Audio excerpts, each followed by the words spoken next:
Chapter 816. The latest chapter of this book is not finished yet. For more exciting content, please scan the QR code below to download the app. Novels are updated at a faster rate. Millions of novels are free to read. Novels with connotations that could not be found online are all available here. Madame Han did not think that Xiao Lulang had any means to turn the situation around under the current circumstances. However, Xiao Lulang was too calm, so calm that she wondered if there was a flaw in her plan. She subconsciously turned her head and saw that Wang Su had rushed over at some point. Behind him was a large wave of guards from the commandery. Not only that, but outside the palace, there was the sound of uniformed footsteps and the sound of cold armor rubbing against each other. In the next second, countless archers in armor rushed in under the scorching sun with large bows in their hands. Every one of them drew their bows and nocked an arrow. They knelt, walked, and waited. Even the commanding heights at the corners of the walls were occupied by the archers. Back then, the Wang family had also divided the military power of the Xianyuan family. Among them, the most eye-catching one was this archery unit. The archery unit had gone through 15 years of changes and had changed a lot of blood. However, the legacy of the Xianyuan family had always been there. It still had the most well-trained archers in Great Yan. As soon as the murderous aura of the archers appeared, the atmosphere at the scene immediately changed. The arrogance of the Imperial Guards weakened at a visible speed. Of course, this did not mean that the Imperial Guards could not defeat the archery unit. In terms of numbers, the Imperial Guards still had the advantage. However, the morale of the archery unit was so strong that no one was willing to easily meet them head-on. Moreover, Wang Su had not only brought the archery unit, but also the Imperial Guards of the four commanderies. In this way, the advantage of the Imperial Guards was not obvious. Madame Han did not expect that the person who came would be Wang Su. Yes, His Majesty's most loyal minister. How could she forget him? Not only did Madame Han forget, even the monarch himself had forgotten. After so many things had happened, the monarch's mind was muddled. If the crown prince had not mentioned it, he would not have remembered that he still had Wang Su in his hands. Xiao Hung did not appear today, but the task of contacting Wang Su was completed by him. Before this, Wang Su had not met the monarch. Official Wang, I trust you have been well since we last met. Han Shi calmly greeted him. Wang Su politely clasped his hands. It was not the greeting of an official to the imperial concubine. It was merely the etiquette of a junior greeting an elder. After all, Han Shi had already been demoted to a commoner. Wang Su really did not need to respect a commoner as a monarch. However, leaving the cold palace without permission was a crime punishable by death if His Majesty held him accountable. Everyone inside come out. Wang Su looked at the side chamber and said with dignity, according to the plan that Gu Qingfeng knew, he was supposed to kill the fake monarch in the side hall and let the real monarch take his place. Then he would destroy the corpse's appearance and transport it out of the palace as an old eunuch of the crown prince's mansion. But now that things had gotten out of hand, this move naturally wouldn't work. Otherwise, if things went wrong, they would be accused of murdering the real emperor and finding a fake emperor to replace him. Gu Qingfeng had no choice but to let go of the fake monarch that he was rubbing against on the ground and opened the palace door. The fake monarch used his anger to hide the shock in his heart and walked out angrily. Standing in the corridor, he looked coldly at Wang Su and said sternly, Wang Su, you secretly brought soldiers into the palace. Do you want a rebel? The monarch also said to Wang Su, Wang Su, what are you still standing there for? Hurry up and take them down. Wang Su looked at the fake monarch and then looked at the real monarch. He cursed in his heart. These two people were too similar, except for one wearing the clothes of a eunuch and the other wearing a dragon robe. On the way here, he was especially confident. Someone was pretending to be the monarch. What was there to be afraid of? He had sharp eyes and could definitely distinguish between the real and the fake. But now his face was slapped. His face was swollen. Han Shi saw Wang Su's confused face, and her hanging heart fell to the ground. She thought that Wang Su believed Shang Guanqing's slanderous words and came to capture the fake monarch, but it turned out that he couldn't tell the difference at all. That's right. Wang Su was only loyal to the monarch and would not be easily swayed by Shang Guanqing. He had his own judgment. Now, it all depended on who could take Wang Su down. The monarch took a deep breath and suppressed his tumbling emotions. He said seriously, "Wang Su, I once ordered you to go to the imperial mausoleum to teach the imperial grandson martial arts. 3 months later, you returned to the palace and reported to me that the imperial grandson's body was weak and could not practice martial arts. However, the imperial grandson is very smart. Why not invite a few teachers to sit at the banquet for him?" I agreed. In the end, he angered 8 teachers and sent them away. Wang Su's body shook. That's right. It was true. Moreover, because the monarch couldn't bring himself to lose face, he didn't want people to know that he cared so much about Shang Guanqing, so he didn't publicize this matter. Gu Jiao touched her chin. Oh, angered 8 teachers and sent them away? Shang Guanqing suddenly had this kind of dark history. The fake monarch said calmly, "Wang Su, I once sent you to investigate the case of the Yudong flood. You handed me a list of names. Because it involved a lot of people, I suppressed this matter. You were not happy and even spoke out against me. I said to you, I'll pretend that I didn't hear what you said just now. But Wang Su, remember, I can tolerate it once or twice, but there won't be a third time. It doesn't matter if you die, but don't stop the whole Wang family from being buried with you." Wang Su's body shook again. He had never mentioned this matter to anyone. Gu Jiao thought, Han Shi had an Hun in her hands. It was not impossible for her to monitor the movements in the imperial study. However, Wang Su didn't know the existence of an Hun. Therefore, in his opinion, this kind of private conversation was not known by a third person. The monarch gritted his teeth and directly made a big move. 10 years ago, you traveled incognito with me and accidentally lost your travel expenses. You went to the village to steal a chicken. Everyone was stunned. The monarch actually stole a chicken. The fake monarch didn't want to be outdone. Every year when I hunt, I can't catch any prey. It was you who hunted it and hung it on my horse. Everyone's jaws dropped. The monarch not only stole the chicken, he also cheated. No wonder you always come first, second, third. The monarch was exposed. He was so angry that his soul was trembling. He couldn't expose himself anymore. He decisively started to expose Wang Su. You stutter. The fake monarch, you pick your feet.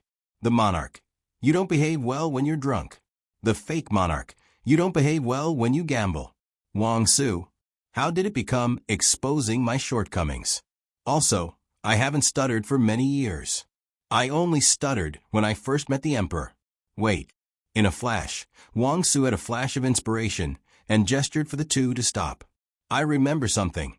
When I was teaching His Highness Zhongsun martial arts in the Imperial Mausoleum, His Highness Zhongsun told me a secret of His Majesty in order to please me by doing less of a horse dance.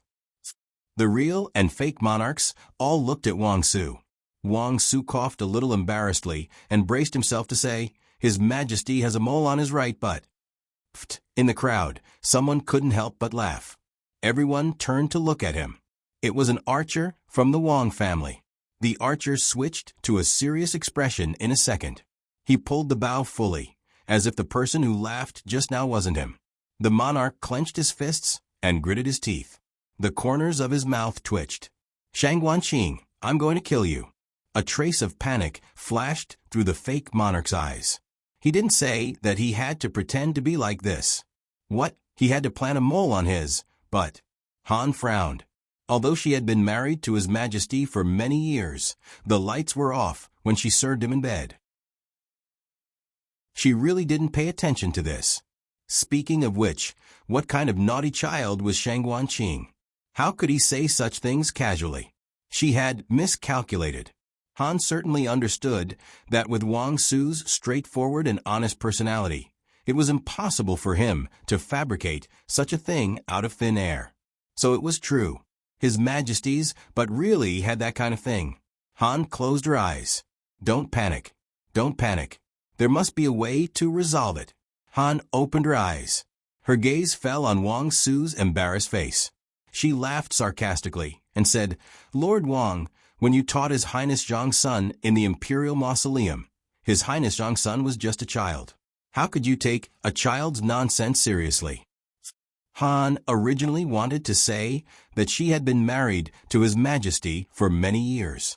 How could she not know if His Majesty had a mole on his body? But if she said this, Wang Su would definitely invite the other concubines. She didn't pay attention, but it didn't mean that the other concubines didn't pay attention. If someone happened to confirm Wang Su's words, the fake monarch would be completely exposed. So she could only insist that Shangguan Qing was young and was talking nonsense.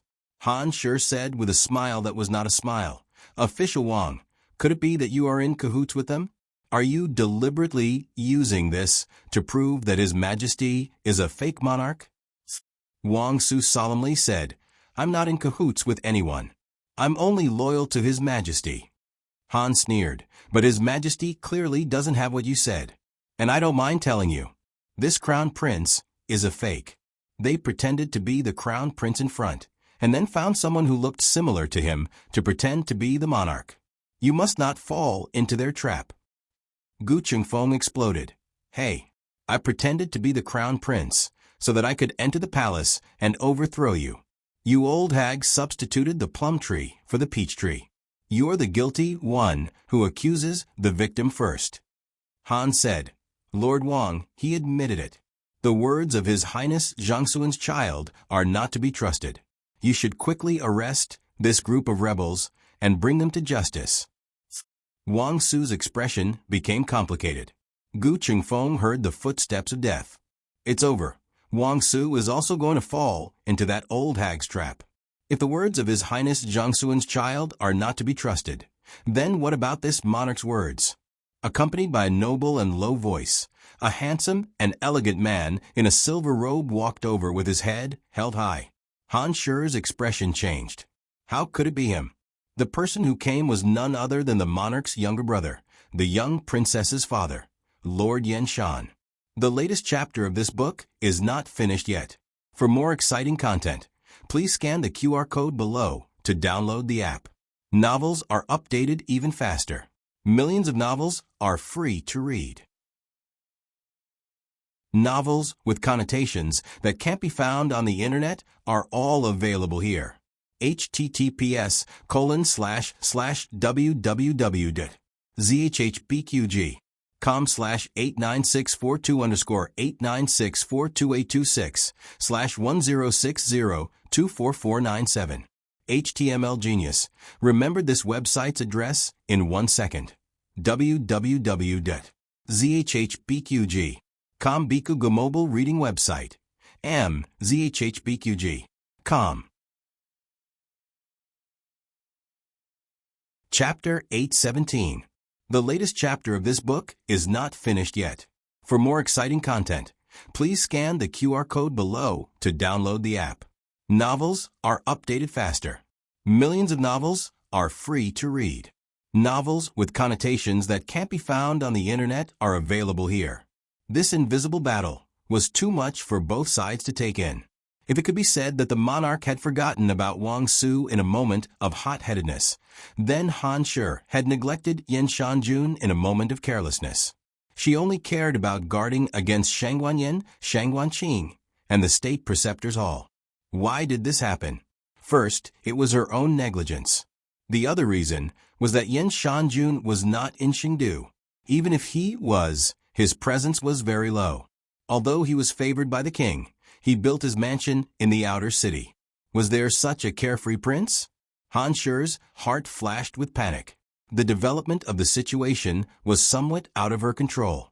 If she could successfully slander Shangguan Yin and the state preceptor's hall, because she had prepared a witness in advance, what would Yan Shanjun say? He was innocent. Even if she accused Yan Shanjun and Shangguan Yin of being in cahoots, Yan Shanjun could turn around and accuse her of having bad intentions with the crown prince. Yan Shanjun was indifferent to fame and fortune. He never participated in the struggle of the imperial court, but he had a very good relationship with the king. Because of this, his words were often more persuasive. Don't panic, don't panic. Yin Shanjun had no evidence. The worst situation was that both sides would stick to their words. There was still a chance to win. She winked at the fake king. The fake king understood and showed a look of joy. He breathed a sigh of relief. Chun-er, you came back at the right time. Chun-er is not for you to call me that. The king coldly glared at the fake king, and then he looked at Yin Shanjun lightly. You brat, don't tell me you can't even recognize who your brother is. This. Yin Shanjun scratched his head. Although he was over 30 years old, in the eyes of everyone, Yin Shanjun's temperament was not very mature. Otherwise, he would not always leave his daughter and go out for a stroll. He smiled. You two look exactly the same. Your voices and aura are also similar. It's really difficult to distinguish the real from the fake. But the mole that Wang Su mentioned, the fake monarch said unhurriedly, Chun-er, you don't know. I was injured a few years ago, and it happened to be there. That mole is gone. These words were very serious. Wang Su had taught Shangguanqing martial arts several years ago. Since it was said at that time, it had been a long time since then. He had been injured a few years ago. With the help of the top-notch recovery medicine from the Imperial Preceptor Hall, it was not difficult for him to treat his wounds until they were invisible. As for when Yin Shanjun saw this mole, it was before Yin Shanjun left the palace to build his mansion. After that, Yin Shanjun didn't return to the palace for more than 10 years. The fake monarch sighed. Because the injury was not in the right place, I ordered the imperial physician to keep his mouth shut. If Chun-er does not believe me, you can call Imperial Physician Liang over. This Imperial Physician Liang was one of Madame Han's people, so he would definitely make a false witness for him. Han Shi was very satisfied. This puppet still had some skills of its own. The fake monarch's mocking gaze fell on the real monarch's face, and he said with a strong aura, You didn't expect it, did you? My mole is long gone. Even if you use some unknown method to get an identical mole on your buttocks, it only proves that you are a fake who came to impersonate me. Well, I'll interrupt you. Yin Shanjun raised his hand and said to the fake monarch, My imperial brother originally didn't have a mole on his buttocks.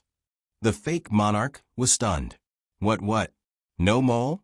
This time, not only was he surprised, even Wang Su was confused, but His Highness Zhang's son personally told me that your majesty had a mole on his right buttocks. Yin Shanjun looked at him strangely. You believe the nonsense of child. Wang Su, who was choked into a mute in a second. To be honest, the monarch really didn't have a mole on his buttocks, so the monarch was angry. How did that brat Shangguanqing make up stories about him? Just to avoid a horse stance, a mole grew on his buttocks. Then what if he encountered other training? Would he grow sores on the soles of his feet? This indecent little thing, how many stories did he make up about him behind his back? When he came back, if he didn't beat him to death, the heavens wouldn't tolerate it. Now that things had developed to this point, as long as the people present weren't blind or deaf, the fake monarch had already exposed himself in front of everyone. Yin Shanjun had been raised by the monarch, so he definitely wouldn't be mistaken about whether or not the monarch had a mole. He wasn't taking sides. The fake monarch was feeling guilty and anxious, so he confessed without being pressed. He clearly didn't have a mole, but he thought the monarch had one, so he swore that he had gotten the mole removed due to an accident. He even laughed that the real monarch's mole had been made with some method. He really was full of nonsense. Even a novel wouldn't dare write this. Yin Shanjun said to the monarch seriously, I want to see if you have a mole on your buttocks. The monarch said expressionlessly, We think you want to die. All right, you're my royal brother. Yin Shanjun looked at the fake monarch, pointed to the real monarch, and said, You see, my royal brother is very fierce to me. He's not as benevolent as you think. With the fake monarch full of flaws, and with Yin Shanjun's testimony, Wang Su made a prompt decision and ordered people to arrest the fake monarch and Lady Han.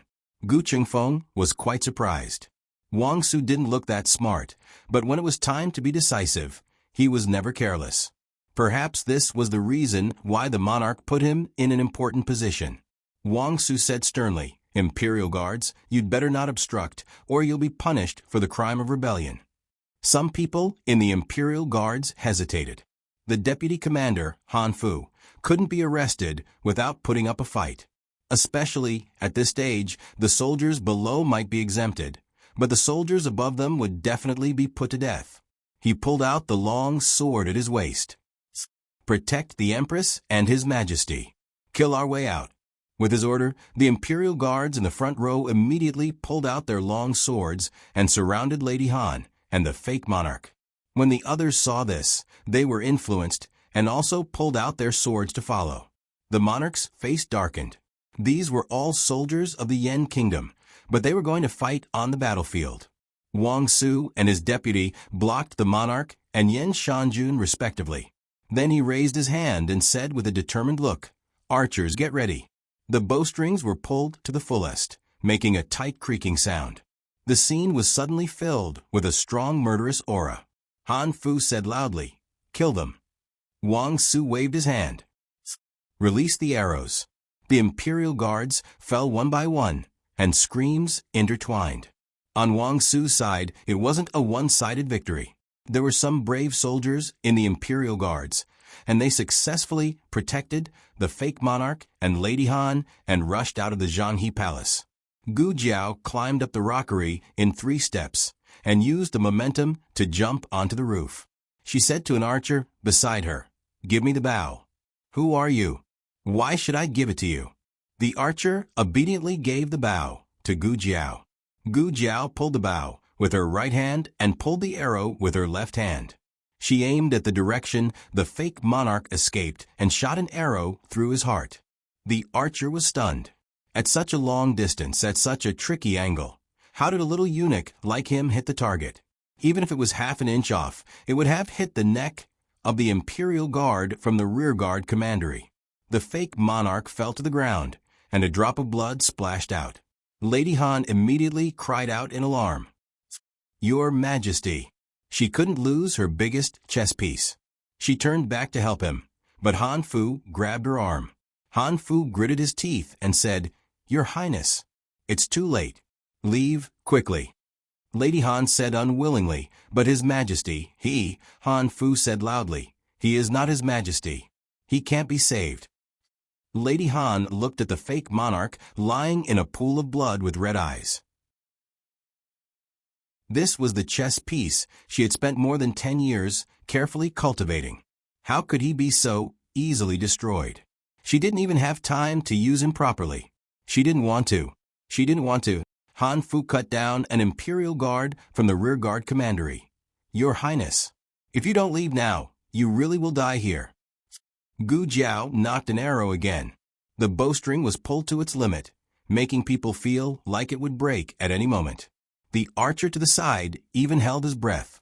Most archers used a 1 pickle bow. Divine archers used 2 pickles, but this bow was nearly 3 pickles. How could someone pull it to this degree? How much strength did this require? Gu Jiao aimed at Lady Han. There were too many people on her side, so she would always inadvertently block Lady Han. Gu Jiao closed one eye and suddenly shot an arrow up. Where was this little eunuch going to shoot? The archer quickly looked over and saw that the arrow had snapped a tree branch. The tree branch snapped with a snap and landed squarely on Han Shi's body. "Ah!" Lady Han gave a pitiful cry and was smashed to the ground by the branch. "Your Highness."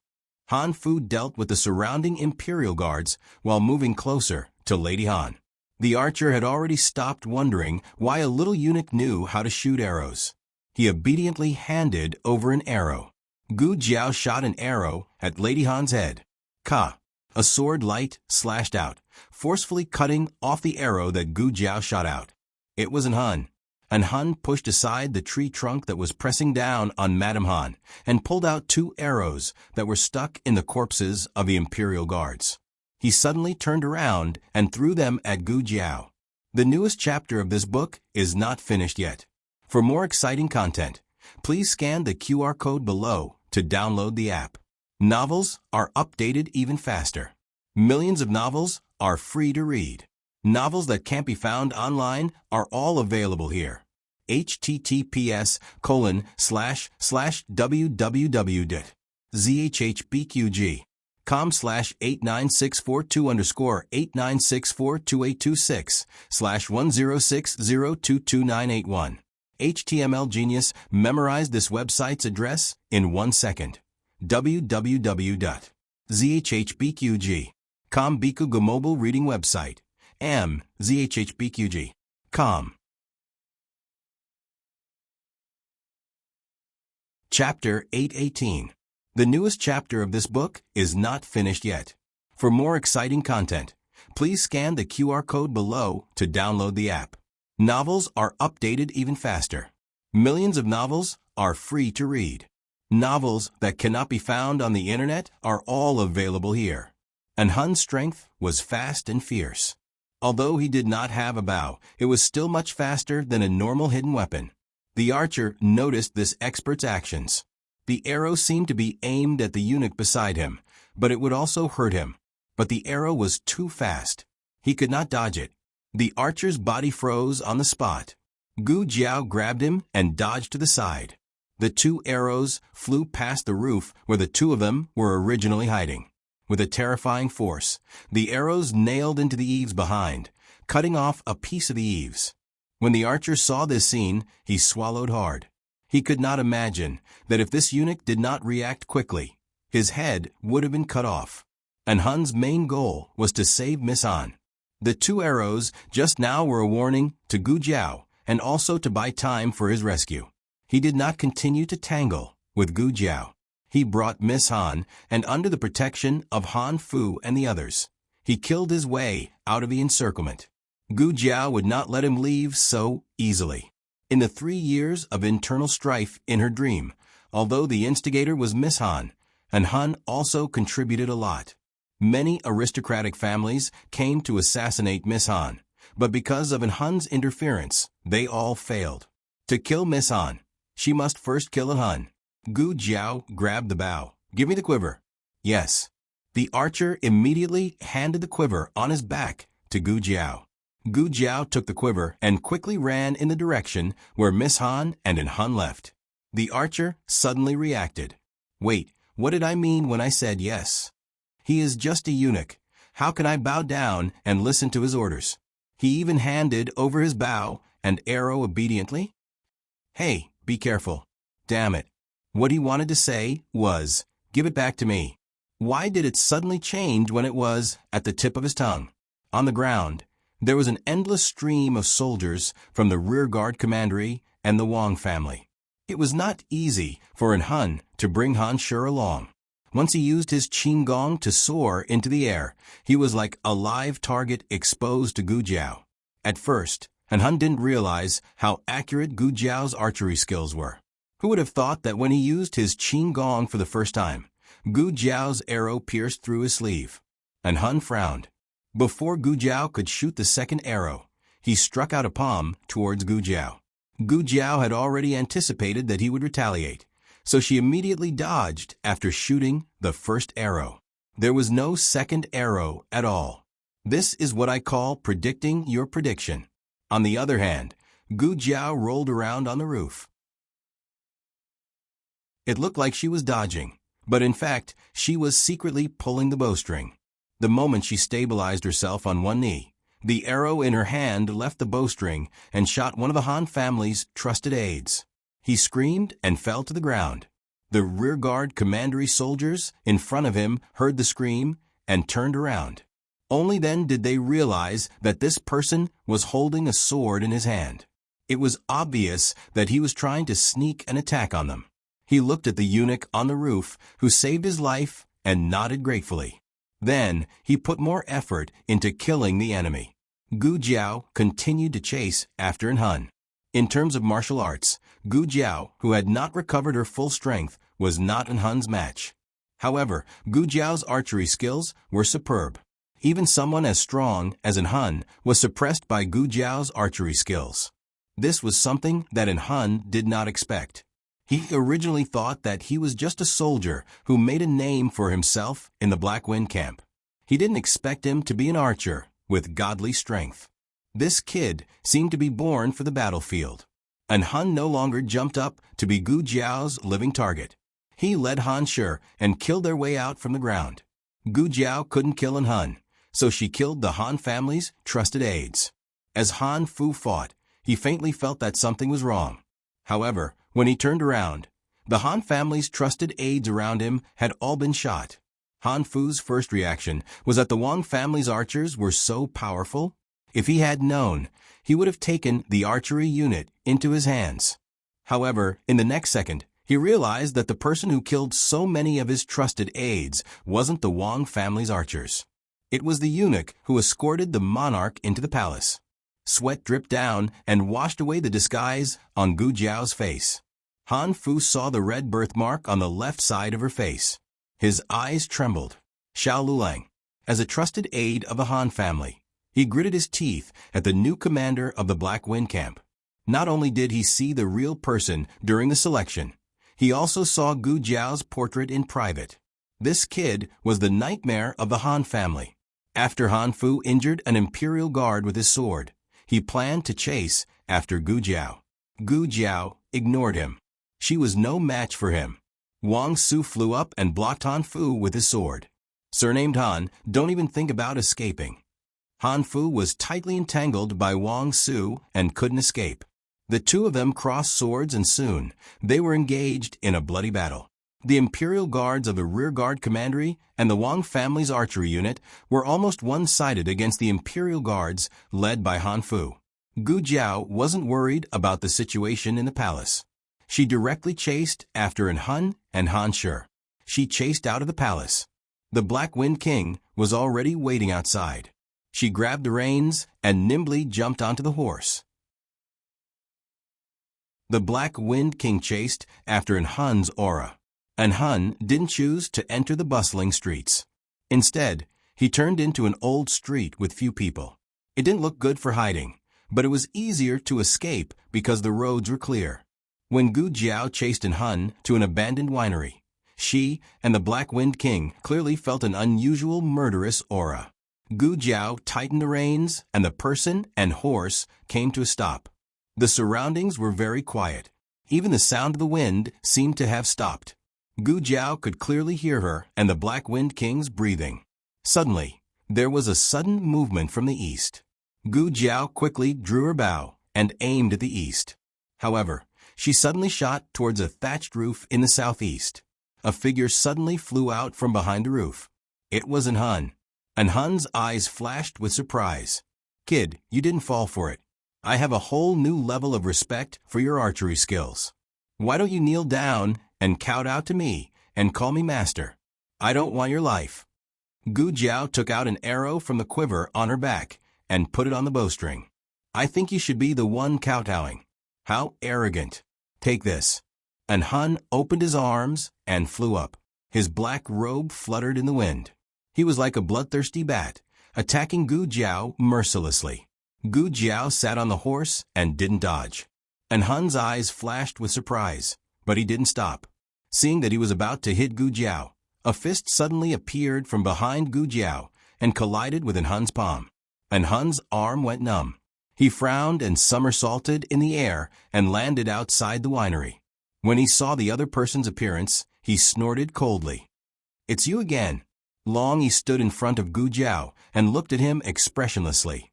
An Hun sneered. "You really don't remember anything. You don't even recognize me." He looked at Gu Jiao and said to Long Yi again, "Don't be fooled by this group of people. You and I are in the same camp. I am your senior brother.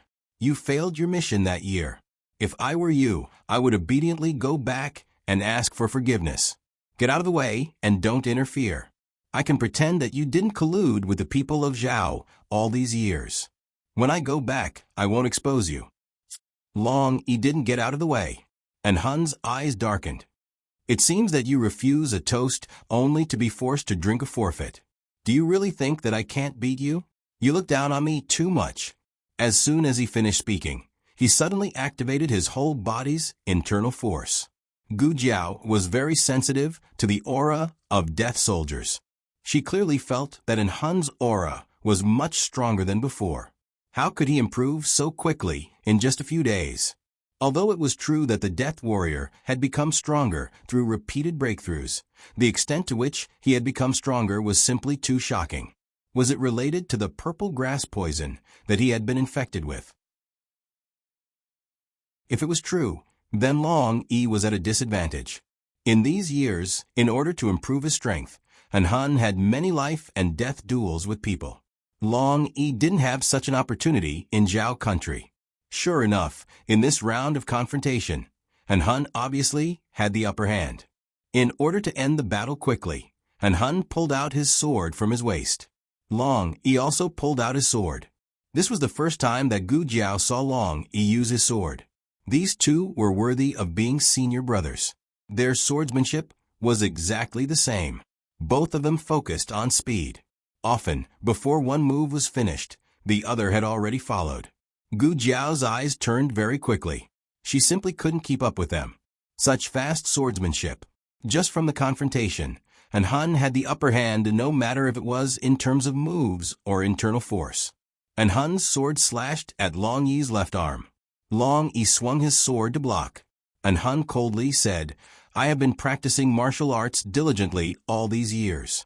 I thought that if you didn't die, I would beat you fair and square." After he finished speaking, he kicked Long Yi's stomach.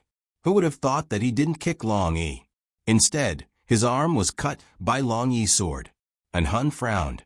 Looking at the blood flowing out from his left arm, he gritted his teeth and said, "I was really careless." Gu Jiao deliberately provoked him. "What careless? You can't beat Long Yi. What's the use of training so hard for so many years? You still can't beat Shi Tian, who lost his memory." Hun was poked in his sore spot. His heart stagnated, and he almost got hit by Long Yi's sword again. He angrily said, "Stinking brat. You shut up." Gu Jiao raised her eyebrows and said, "You can't say that you can't beat him? Then you might as well not fight. Just tuck your tail between your legs and obediently leave. Wait until you go back and train for another 8 to 10 years. Let's see whether you can barely tie with Long Yi or not. I reckon that it will be a little difficult." Hun was a proud and arrogant death soldier. He had lived under the shadow of Shi Tian all his life. Shi Tian was his devil. He couldn't tolerate other people saying that he was inferior to Shi Tian. That was 20 years ago. I will no longer be Shi Tian's defeated general. Hun gritted his teeth and said the last sentence. He circulated his internal force and stabbed his sword towards Long Yi's heart. However, he was disturbed too much. His breath was unstable. Long Yi had already seen through his move. Long Yi swung his sword backhandedly and sent his long sword flying. This sword was the beginning of all nightmares. Hun was thoroughly enraged. His malicious eyes were filled with blood qi. His breath began to change. Gu Jiao was too familiar with this breath. Hun, he was about to lose control. The state preceptor said that people who were poisoned by purple grass poison would more or less lose control. Usually, it was in a life and death situation. However, there were exceptions. Gu Jiao frowned. This guy, is he planning to perish together with Long Yi? The Black Wind King also instinctively sensed danger, and his muscles tensed up without batting an eyelid. Hun suddenly pounced on Long Yi. He snatched his sword and sent him flying to the ground. He quickly flashed to Long Yi's side. He grabbed Long Yi's lapel and punched Long Yi's body again and again. Each of his punches carried a terrifying amount of internal force. Gu Jiao heard the sound of bones breaking. Long Yi was completely suppressed by Hun, who had lost control. What was even more frightening was that Gu Jiao also felt the change in Long Yi's breath. She didn't know whether it was because of Hun's breath or because of her instinctive protection. Long Yi was also about to lose control. Long Yi looked at Hun with bloodshot eyes. Every punch that landed on his body seemed to be prying open the shackles that were suppressing his killing intent. Gu Jiao's eyes turned cold. She took out an arrow from her back, pulled the bowstring, and shot an arrow through Hun's thigh. Hun was in such a state. This kind of small injury was nothing. He didn't even feel any pain. However, He didn't allow himself to be provoked. He threw away Long Yi in his hand and sent a palm strike towards Gu Jiao. Black Wind King wanted to leave with Gu Jiao. Unfortunately, it was too late. Gu Jiao was hit by the wind from his palm. She was sent flying and heavily hit the wall of the winery. She fell to the ground, and the stone wall collapsed with a loud bang, pressing down on her. However, Gu Jiao wasn't buried by the collapsed wall. Long Yi used his tall body to protect her. Gu Jiao looked at his eyes, which were filled with blood mist. She also looked at the blood mist that was slowly dissipating. Long Yi panted. He didn't lose control. He didn't change back to the beast that only knew how to kill. Long Yi carried Gu Jiao and walked out. He used his qinggong to jump up and gently placed Gu Jiao back on the back of Black Wind King. Then he charged towards An Hun like a bolt of lightning and punched An Hun's chest with lightning speed. An Hun didn't have time to dodge and was smashed to the ground. Long Yi sent another punch. This time, his ribs were broken and his lungs were pierced. His breathing became rapid. The huge pain and the loss of internal force made him gradually regain consciousness. He looked at Long Yi in disbelief. Indeed, there was killing intent in Long Yi's eyes. However, it wasn't the killing intent after losing control. Why? Why was it like this? Why was he able to defeat him when he was sober? You can't win me. But before he could finish speaking, Long Yi twisted his neck with a backhand, and with a kacha sound, his neck was broken. An Hun fell to the ground with his eyes wide open. It was as if he didn't understand how he lost. He didn't lose to the death warrior Shi Tian. He lost to a person called Long Yi. The latest chapter of this book is not finished yet. For more exciting content, please scan the QR code below to download the app. Novels are updated faster. Millions of novels are free to read. Novels with content that can't be found on the internet are all available here. https://www.zhbqg.com/8964/2_89642826/1060000737. HTML Genius remembered this site's address in 1 second. www.zhbqg.com Bikuj mobile reading website. zhbqg.com.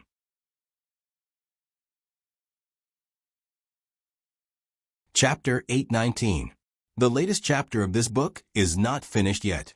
For more exciting content, please scan the QR code below to download the app. Novels are updated faster. Millions of novels are free to read. Novels with connotations that can't be found on the internet are all available here. In this duel, Long Yi consumed a lot of energy. Not only was it caused by fighting back and forth, but when suppressing the uncontrollable killing intent. The pain Long Yi endured and the temptation he had to resist was unimaginable to ordinary people. This was the most damaging to his vitality. Long Yi gasped for breath and looked up at the endless blue dome of heaven. Gu Jiao got off the horse and came to his side. Turning her head, she looked at him and said, "Long Yi, what are you looking at? Did you remember something? You are injured, ride Black Wind King and go back." In the next second, Gu Jiao was picked up by Long Yi. Gu Jiao's face instantly darkened. She looked like a little doll with her feet facing down. So just now, you were just gasping for breath? Sure enough, she shouldn't have worried about Long Yi. An Hun's strength was abnormal, but Long Yi's was even more abnormal. Long Yi brought Gu Jiao back to Dukong Mansion. On the other side, the struggle in the palace was also over. Han Fu was captured by Wang Su. When the Imperial Guard saw Han Fu was captured, their morale fell, and they quickly surrendered. The only one left was Han Shi. After An Hun brought Han Shi out of the palace, he let Han Shi sit in the carriage prepared in advance. He stayed behind to kill Gu Jiao, but he didn't expect that not only would he fail, he would be killed by Long Yi instead. An Hun was the biggest card in Han Shi's hand. He was even more important than the fake emperor. If An Hun didn't work for Han Shi, How could Han Shi easily eavesdrop on the news in the imperial study? How could he allow the fake monarch to observe the real monarch in the dark? Even when Shangguan Yan was sold as a slave, and Han had a part to play, Han Shi could lose the fake emperor, but Han Shi couldn't lose in Han. Of course, Han Shi had absolute confidence in Han. Even if Han lost to that junior brother of the same sect last time, and Han had become even more powerful because of this. After Han kills Xiao Lulang, he will be able to meet me. Han Shi thought this and let out a long sigh. She leaned against the wall of the carriage and closed her eyes to rest. But after a while, her eyelids suddenly twitched.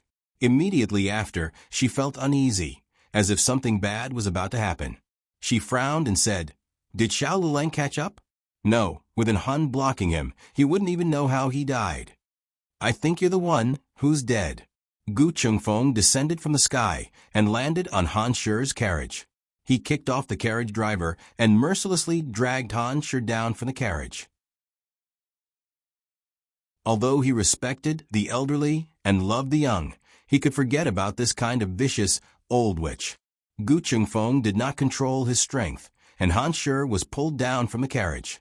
She fell and rolled a few times before coming to a stop. Her pearl hairpin fell off, and her hair bun came loose. Her face was covered in dust, and she was even worse off than the old beggar woman. Han Shi was in so much pain that she cried out. Gu Chengfeng disdainfully patted the hand that touched her and walked over to her. "After doing so many bad things, you still want to escape. Do you think you can escape?" Gu Chengfeng had already taken off the crown prince's mask and revealed his true face. But Han Shi still recognized him from his voice. Han Shi raised her eyes and looked at him coldly. "You're the one who pretended to be the crown prince last night?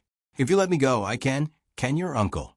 Gu Chengfeng admitted that he was a chatterbox, but he was too lazy to waste his breath on an old witch like Han Shi. He directly grabbed Han Shi and threw her into the prison carriage that was already prepared. Han Shi sat in the prison carriage, and her hands tightly gripped the wooden planks. "You will regret it." Gu Chengfeng rolled his eyes and hit her mute acupoint with 2 fingers. "You're about to die, and you're still talking nonsense. I can't deal with you." Han Shi was taken back to the rearguard commandery, and the change in the palace came to an end. Zhang Dequan was summoned back to the palace and cleaned up the mess of the war between Zhanghe Palace and the foreign court with the 12 supervisors. With such a big thing happening, the foreign court and aristocratic families were all alarmed. They all rushed to see the king, but the king did not receive any of them. The king ordered the court to be adjourned for 3 days and let the Supreme Court and Ministry of Justice investigate together. Investigate what? Naturally, it was to investigate Han Shi, the crown prince's residence, and the Han family. How many shameful things did they do behind the scenes? Lock up the Han family and the crown prince's residence. Not even a fly is allowed to leave. What was the original commander of the Imperial Guards doing? He actually let a deputy commander take away half of the troops, punish him severely, and take back the Han family's command seal. The king issued earth-shattering orders in the imperial study. The various offices did not dare to be negligent and carried out their duties without stopping to complete the tasks given by the king. The moment they walked out of the imperial study, everyone understood that the Han family, which had been standing for many years, was about to fall. After 15 years, Chengdu once again welcomed a change in power. The top 10 aristocratic families were about to be reshuffled again. As the saying goes, seeing him rise, seeing him entertain guests, and seeing him collapse. Once the Han family fell, the military power was bound to be divided. However, whether the aristocratic families were complacent or grieving for the loss of their own kind was unknown. In the duke's residence, Gu Jiao was very happy. An Han was dead and Han Shi was captured. This meant that the 3 years of internal strife would not happen again. The wheel of fate quietly turned from this moment on. Next would be the external battles with the Jin nation and the state of Liang. It would be best if they could also avoid it. Young Master, Prince Zhang's son. Gu Jiao was treating Long Yi's injuries when Manager Zhang hurriedly entered the courtyard. He found Gu Jiao and Xiao Heng in Long Yi's room and saluted. His Majesty's order came from the palace, asking young master and Prince Zhang's son to go to the palace immediately.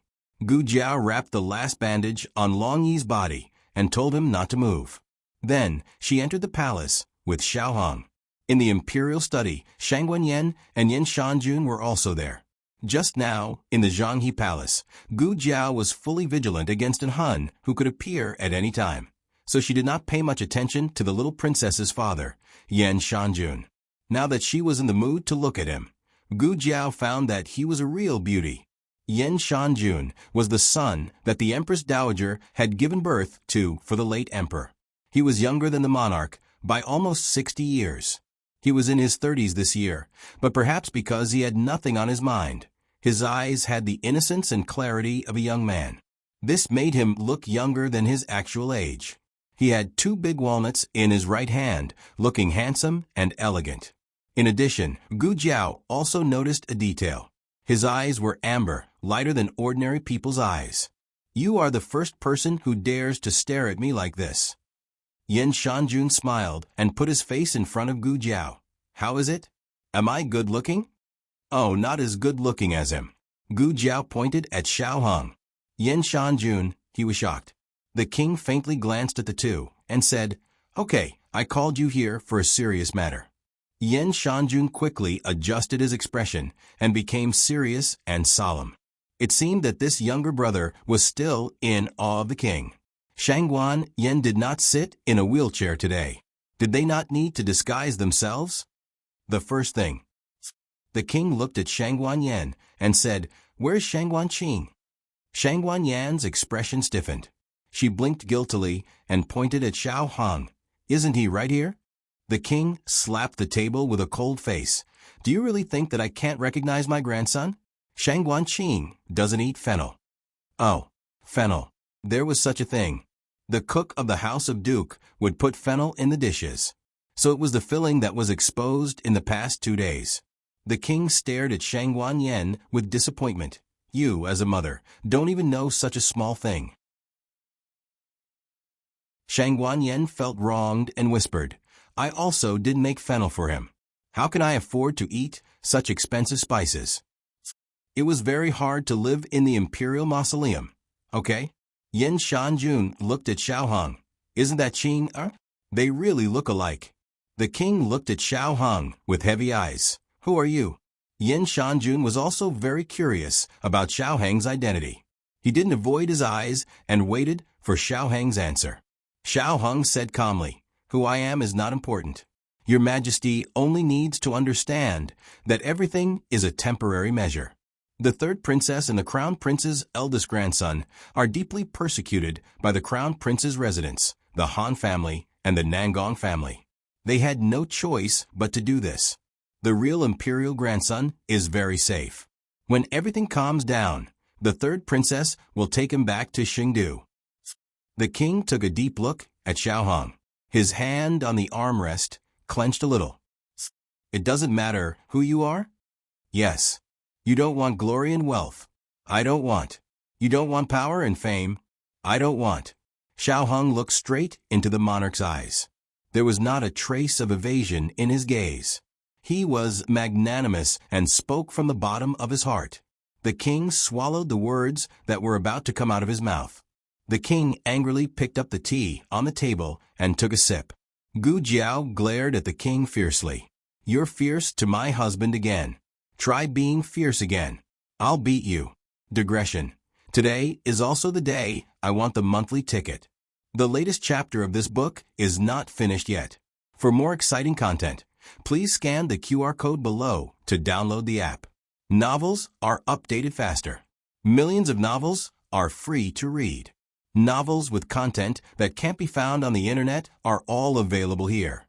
https://www.zhpqg.com/8964-_89642_826/106000073. HTML Genius remembers this site's address in a second. www.zhhbqg.com Bikugo mobile reading website.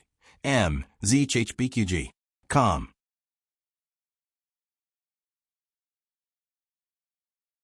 Chapter 820. The latest chapter of this book is not finished yet. For more exciting content, please scan the QR code below to download the app. Novels are updated faster. Millions of novels are free to read. Novels with connotations that can't be found on the internet are all available here. The king received a threatening look from Gu Jiao. No, I'm scolding this kid. What does it have to do with you? So fierce, are you a wolf? One by one, the monarch was so angry that his head hurt. Every time the monarch felt that this was the most infuriating thing in the world, these troublemakers would always do something even more infuriating. Shangguan Yan didn't need to be mentioned. She was a petty person. Shangguan Qing used to be well-behaved, docile, and lovable. However, when the mole on his incident came out, the king knew how indecent this little thing was behind his back. Who did he take after? Obviously, the Shangguan family and the Xianyuan family didn't have this kind of indecent tradition. However, Shangguan Qing and Shangguan Yan knew how to smooth things over. This kid, on the other hand, was stubborn. His attitude was simply arrogant. In the past, he used to call him Imperial Grandfather affectionately. But now that the Han family and the Crown Prince had fallen, he didn't even bother to pretend. The king gritted his teeth, turned his face, and coldly said, "All of you withdraw. I don't want to see you." Gu Jiao, oh. Shangguan Yan, oh. Xiao Heng was expressionless. The mother-in-law and daughter-in-law, as well as Xiao Heng, turned around and left without looking back. The king's pair of dragon eyes widened. That's it? That's it. Are you sure you don't want to fight? Yan Shanjun watched a big show. He bitterly touched the bridge of his nose and said, "If there's nothing else, this younger brother will also take his leave. You come back." The king shouted. One by one they all left. He didn't want to lose face. Yan Shanjun helplessly spread out his hands. "Your Majesty, this younger brother hasn't seen Light Shui for many days. I miss her very much. Your Majesty won't prevent us father and daughter from meeting. If you have the ability, then don't go out all day long. Now, you know how to be a father? What did you do before?" This was the king's most infuriated day. Everyone in the house, big and small, rushed to piss him off. But in the end, he didn't force Yan Shanjun to stay. He waved his hand and had him scram. After Yan Shanjun left, Zhang Dequan mustered up his courage and walked into the room. He smiled embarrassedly and said, "Your Majesty, didn't you say that we will be rewarded based on merit?" "How? What happened to him?" The monarch gripped the armrest tightly and snorted coldly. "I don't care at all. Fame and fortune, a bright future, the country, all of it was nothing in his eyes. Even I," the monarch took a deep breath and suppressed his anger. "If you don't want it, then don't want it." "I don't want it either." Zhang Dequan was confused by what he heard. Why does His Majesty sound like he's angry with someone? What did Third Princess do to His Majesty again? This time, it was not Third Princess Shangguan Yan, but Xiao Heng. Humph. The monarch was so angry that he slammed his fist on the table. Zhang Dequan. At this point, there was no point in hiding Xiao Heng's identity. No matter whether the monarch guessed it or not in the imperial study today, Shangguan Qi would confess in a few days in the prison.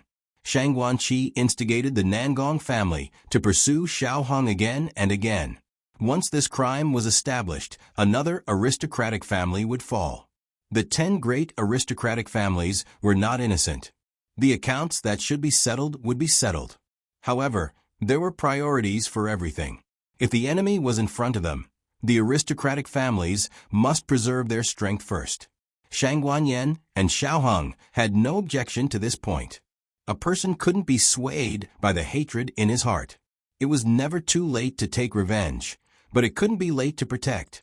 Shangguan Yan, Xiao Heng, and Gu Jiao got on the carriage to Duke Dinghua's mansion. Yan Shanjun had his own carriage and followed behind them unhurriedly. Thinking of Yan Shanjun's appearance, Gu Jiao expressed the doubts in her heart. "His eyes are different from ours."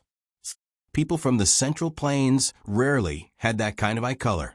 Shang Guanyin paused and said, Yin Shanjun is not the flesh and blood of the late emperor. His biological father is a Turkic. In order to save the face of the imperial family and to prevent the Empress Dowager from being criticized and punished, the monarch lied to the public that he was the posthumous son of the late emperor. Such a shocking secret was said by her lightly. Even Xiaoheng didn't know what to say. Gu Jiao said, No wonder the monarch of Great Yin trusts Yin Shanjun so unreservedly. It turns out that Yin Shanjun can't threaten his throne at all. Shang Guanyin said, You can say that. Her imperial father was suspicious by nature. He only loved Yin Shanjun and Shang Guanqing unreservedly. It was just that one of them was a fake imperial family, and the other one would not live past 20 years. They would not pose the slightest threat to the imperial power. Gu Jiao asked, Does Yin Shanjun know?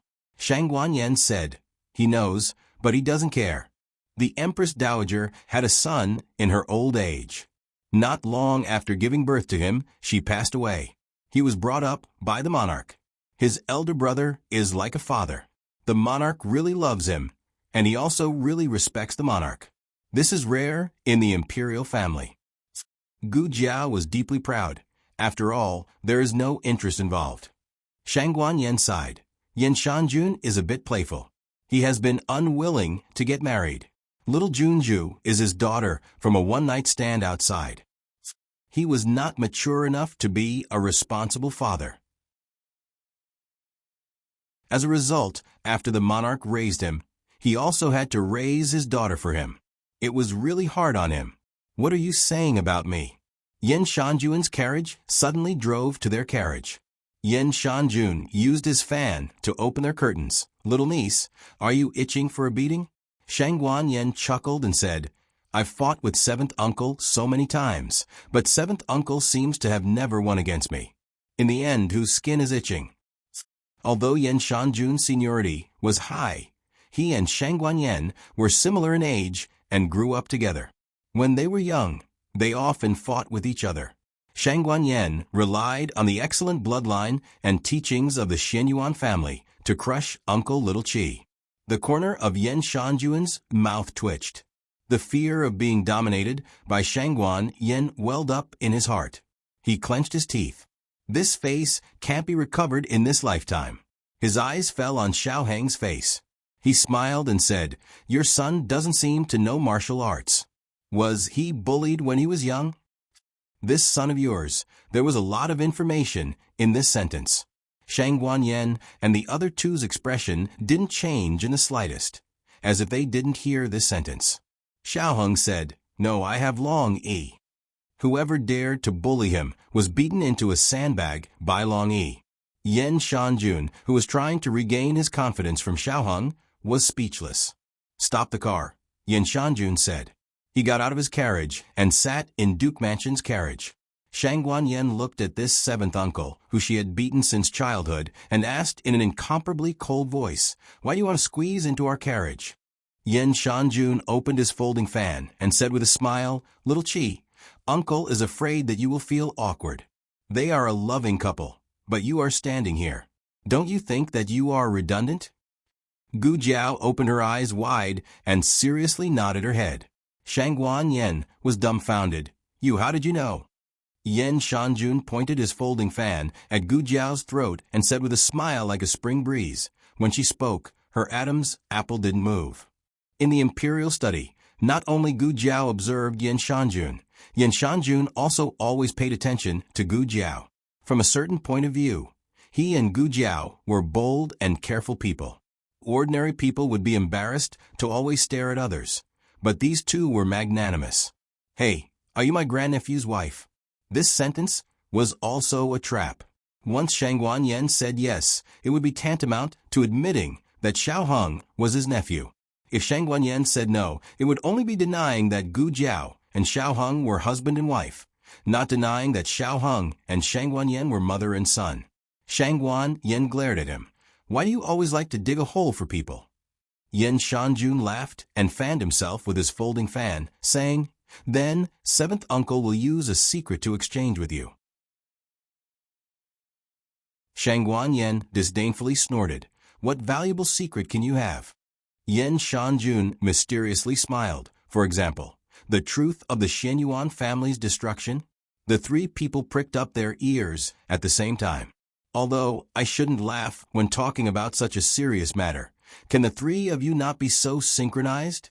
Yen Shanjun said with a smile. Since you are so curious, I suddenly changed my mind. It's not worthwhile to tell you. But who asked you to take care of Light Shui for so long? For this, I should tell you everything I know. N. Shangguan Yen and Gu Jiao put down the stick in their hands with satisfaction. The two looked at him seriously, as if they would beat him down if he didn't say anything. Yen Shanjun's face was full of black lines. Shangguan Yen, it's fine if you are fierce, but how can you find such a fierce daughter-in-law? Yen Shanjun finally sighed and told the truth. You should have heard of the state preceptor's prophecy. Purple star appears, emperor comes out of Xianyuan. But do you know that there are 2 sentences before it? Gu Jiao and Shangguan Yen said in unison, what 2 sentences? The latest chapter of this book is not finished yet. For more exciting content, please scan the QR code below to download the app. Novels are updated faster. Millions of novels are free to read. Novels with connotations that can't be found on the internet can be found here. https://www.zhpqg.com/89642826/10597978. HTML Genius remembered this site's address in a second. www.zhpqg.com Bikaj mobile reading website. zhpqg.com.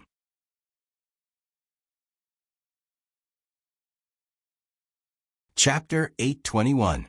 For more exciting content, please scan the QR code below to download the app. Novels are updated faster. Millions of novels are free to read. Novels with content that can't be found on the internet are available here. Yen Shanjun was silent for a long time, and then said with a dignified expression, the fate of the great Yen is coming to an end. At this moment, the 3 people seemed to understand something. If it was just the emperor will come out of Xianyuan, then half of Xuanyuan's blood flowed in Shangguan Yan's body. She could completely fulfill this prophecy. But if it was added the fate of the great Yen is coming to an end, as the crown princess of the great Yen, Shangguan Yan could not be the emperor in the prophecy. The Xianyuan family will replace the Shangguan royal family and become the new imperial family. This was the real reason why the emperor wanted to kill the Xianyuan family. Shangguan Yen turned her head and looked at Yen Shanjun sitting on the stool beside her. You knew it long ago? Yen Shanjun waved his fan. Not long ago, I accidentally heard it outside His Majesty's imperial study a few years ago. Shangguan Yen asked, then what else did you hear? Yen Shanjun sighed. I heard that this prophecy was not told to His Majesty by the imperial preceptor. It was leaked by someone. Do you think that His Majesty destroyed the Xianyuan family because of this prophecy? In fact, the prophecy is only one of the factors. In fact, there are many inside stories. Hearing this, the first doubt in the hearts of the 3 people was solved. Although the 3 people didn't say it, because of the particularity of the matter, the 3 people once doubted whether this prophecy was fabricated out of thin air. Now it seems that the imperial preceptor indeed divined this prophecy and may have paid a great price for it. The imperial preceptor understood what this prophecy would bring to the Xianyuan family. He didn't intend to tell the Xianyuan family, so as to avoid the Xianyuan family rebelling. He also didn't intend to tell the emperor, so as to prevent the emperor from killing the Xianyuan family. But he never expected that there was a spy from the Jin state in the imperial preceptor hall. The spy was selected to enter the imperial preceptor hall at the age of 8. He lurked there for 10 years.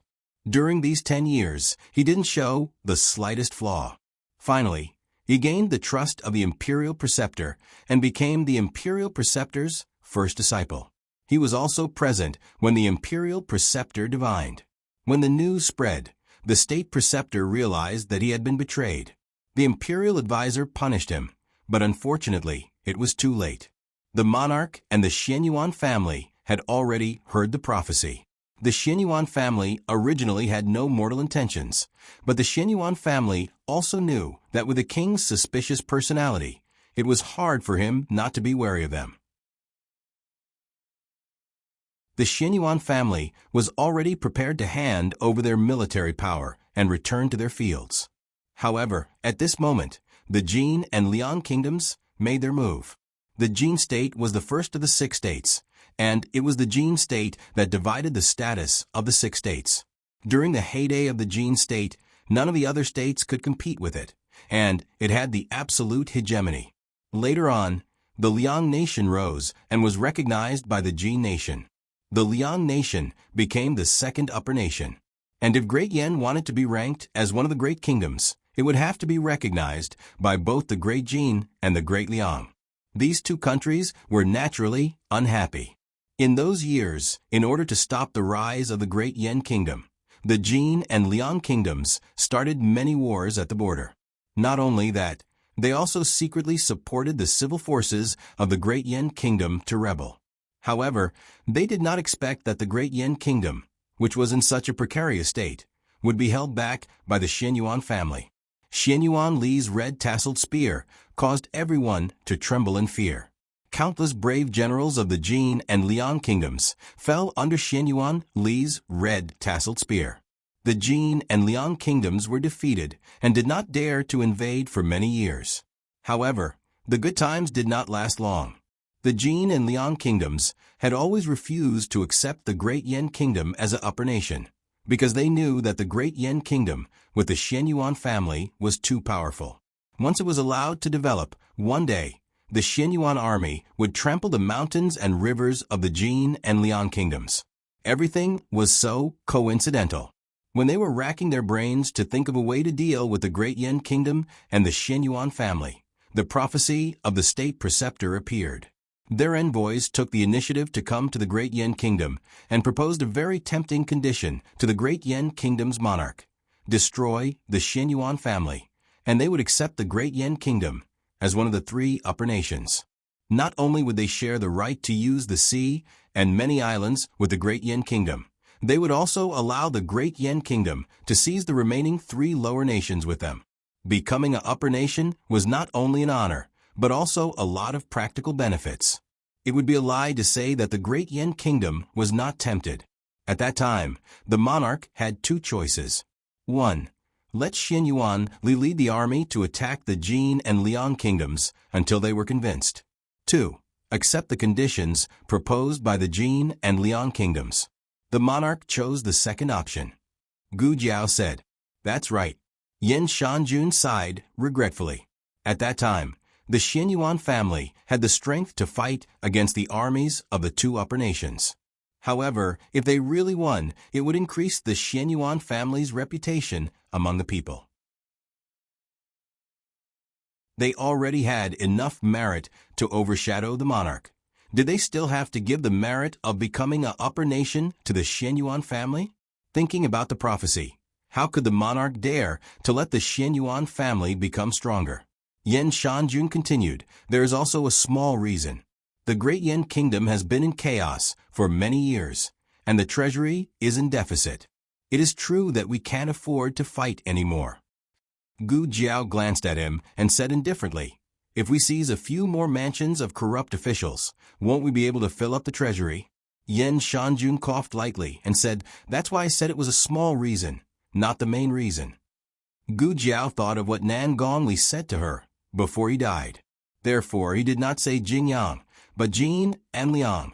He knew that it was the Jin spies who spread the prophecy. He also knew that the Jin and Liang kingdoms had tempted the monarch of the Great Yan kingdom. Gu Jiao touched her chin and murmured thoughtfully, "Indeed, how could a subject directly call the monarch by his name?" However, although she felt that it was strange for Nan Gongli to call the monarch by his name, no one thought of this at that time. If it was really the Jin and Liang kingdoms who had stabbed the Yan kingdom in the back so many times, no wonder she saw in her dream that the Jin and Liang kingdoms would attack the Great Yan kingdom during the Civil War. From the beginning, the Jin and Liang kingdoms did not sincerely accept the Great Yan kingdom as a superior kingdom. All of this was just a delaying tactic. When the Xinyuan family was destroyed, the Xinyuan army would be torn apart, and all the aristocratic families would replace the Xinyuan army. Then, the Great Yin Kingdom would lose its sturdiest shield and sharpest sword. The Great Yin Kingdom would no longer have the strength to fight against the Jin and Liang kingdoms. At that time, the Jin and Liang kingdoms would be able to swallow the Great Yin Kingdom. Over the years, the Jin and Liang kingdoms had allowed the Great Yin Kingdom to develop. On one hand, they were waiting for the Xinyuan family's military power to fall. On the other hand, they were feeding the Great Yin Kingdom a little fat rabbit. It was fat and strong, and had no attack power. It was the best prey. How could the monarch of the Great Yin Kingdom not know the intentions of the Jin and Liang kingdoms? He was crazy, but he was not stupid. There were two reasons why he still decided to destroy the Xinyuan family. First, he wanted to prevent the prophecy of the Xinyuan family becoming the emperor from coming true. Second, the monarch had enough confidence in himself. He believed that even without Xinyuan clan and Xinyuan Li, he would still be able to cultivate a mighty army of Great Yin that would be more invincible and invincible in the coming years. Gu Jiao felt that he was overconfident. The Jin and Liang kingdoms were ambitious, and they had been waiting for the right time to annex the Great Yin. Originally, they would take action after the Great Yin Kingdom's 3 years of internal strife. But now, the internal strife had been stopped in advance. They had waited patiently for 3 years during the internal strife, waiting until the Great Yin Kingdom's military power was reduced to a thin layer. But now, the Great Yin Kingdom had a strong and powerful army. So, the Jin and Liang kingdoms would not be so stupid to send their troops now. While they were talking, the carriage arrived at Duke N's mansion. Gu Jiao and Xiao Heng brought Shangguan Yan and Yin Shanjun straight to Feng's courtyard. Today's weather was hot again. All the adults were staying indoors to enjoy the cool air and avoid the heat. Only the 2 little kids were shoveling sand in the courtyard while staring at the scorching sun. It was the sand pile that Gu Xiaoshun went to get. The 2 squatted next to the sand pile, using the mini shovels that Gu Xiaoshun made for them to dig the sand. After they finished digging, they put the sand into a mini wooden bucket nearby. The 2 were sweating profusely and enjoying themselves. From time to time, they would exchange a few words in childish language. The 2 of them looked so innocent that it made people happy to see them. Except for the old father, Yin Shanjun. "You little brat, don't get so close to my daughter. Both of your heads have bumped together. And don't hold her hand casually. I'll help you," little Jing Kong said to the young princess. "Okay." The young princess happily handed over her small spatula to him. The 2 grabbed the small shovel and shoveled the sand together. "Forget it. One more person to take care of my daughter." No. From today onwards, he would raise his daughter by himself. Yin Shanjun strode over and squeezed himself between the 2 little kids with his huge body. Little Jing Kong looked at the strange uncle, who suddenly broke in with a confused look. The young princess was still in a daze as she exclaimed, "Daddy, you're back." Yin Shanjun smiled, "Yes." "Huh, teacher, you're back too." The young princess decisively put down the small shovel and rushed to Gu Jiao like a little chick. Yin Shanjun stretched out his arms and hugged her. The latest chapter of this book is not finished yet. For more exciting content, please scan the QR code below to download the app. Novels are updated faster. Millions of novels are free to read. Novels with connotations that can't be found on the internet can be found here. https://www.zhbqg.com/89642_8964286/1059782827. HTML Genius remembered the website address in 1 second. www.zhbqg.com Bikuga mobile reading website. zhbqg.com.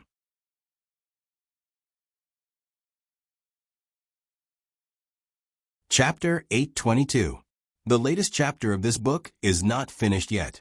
For more exciting content, Please scan the QR code below to download the app. Novels are updated faster.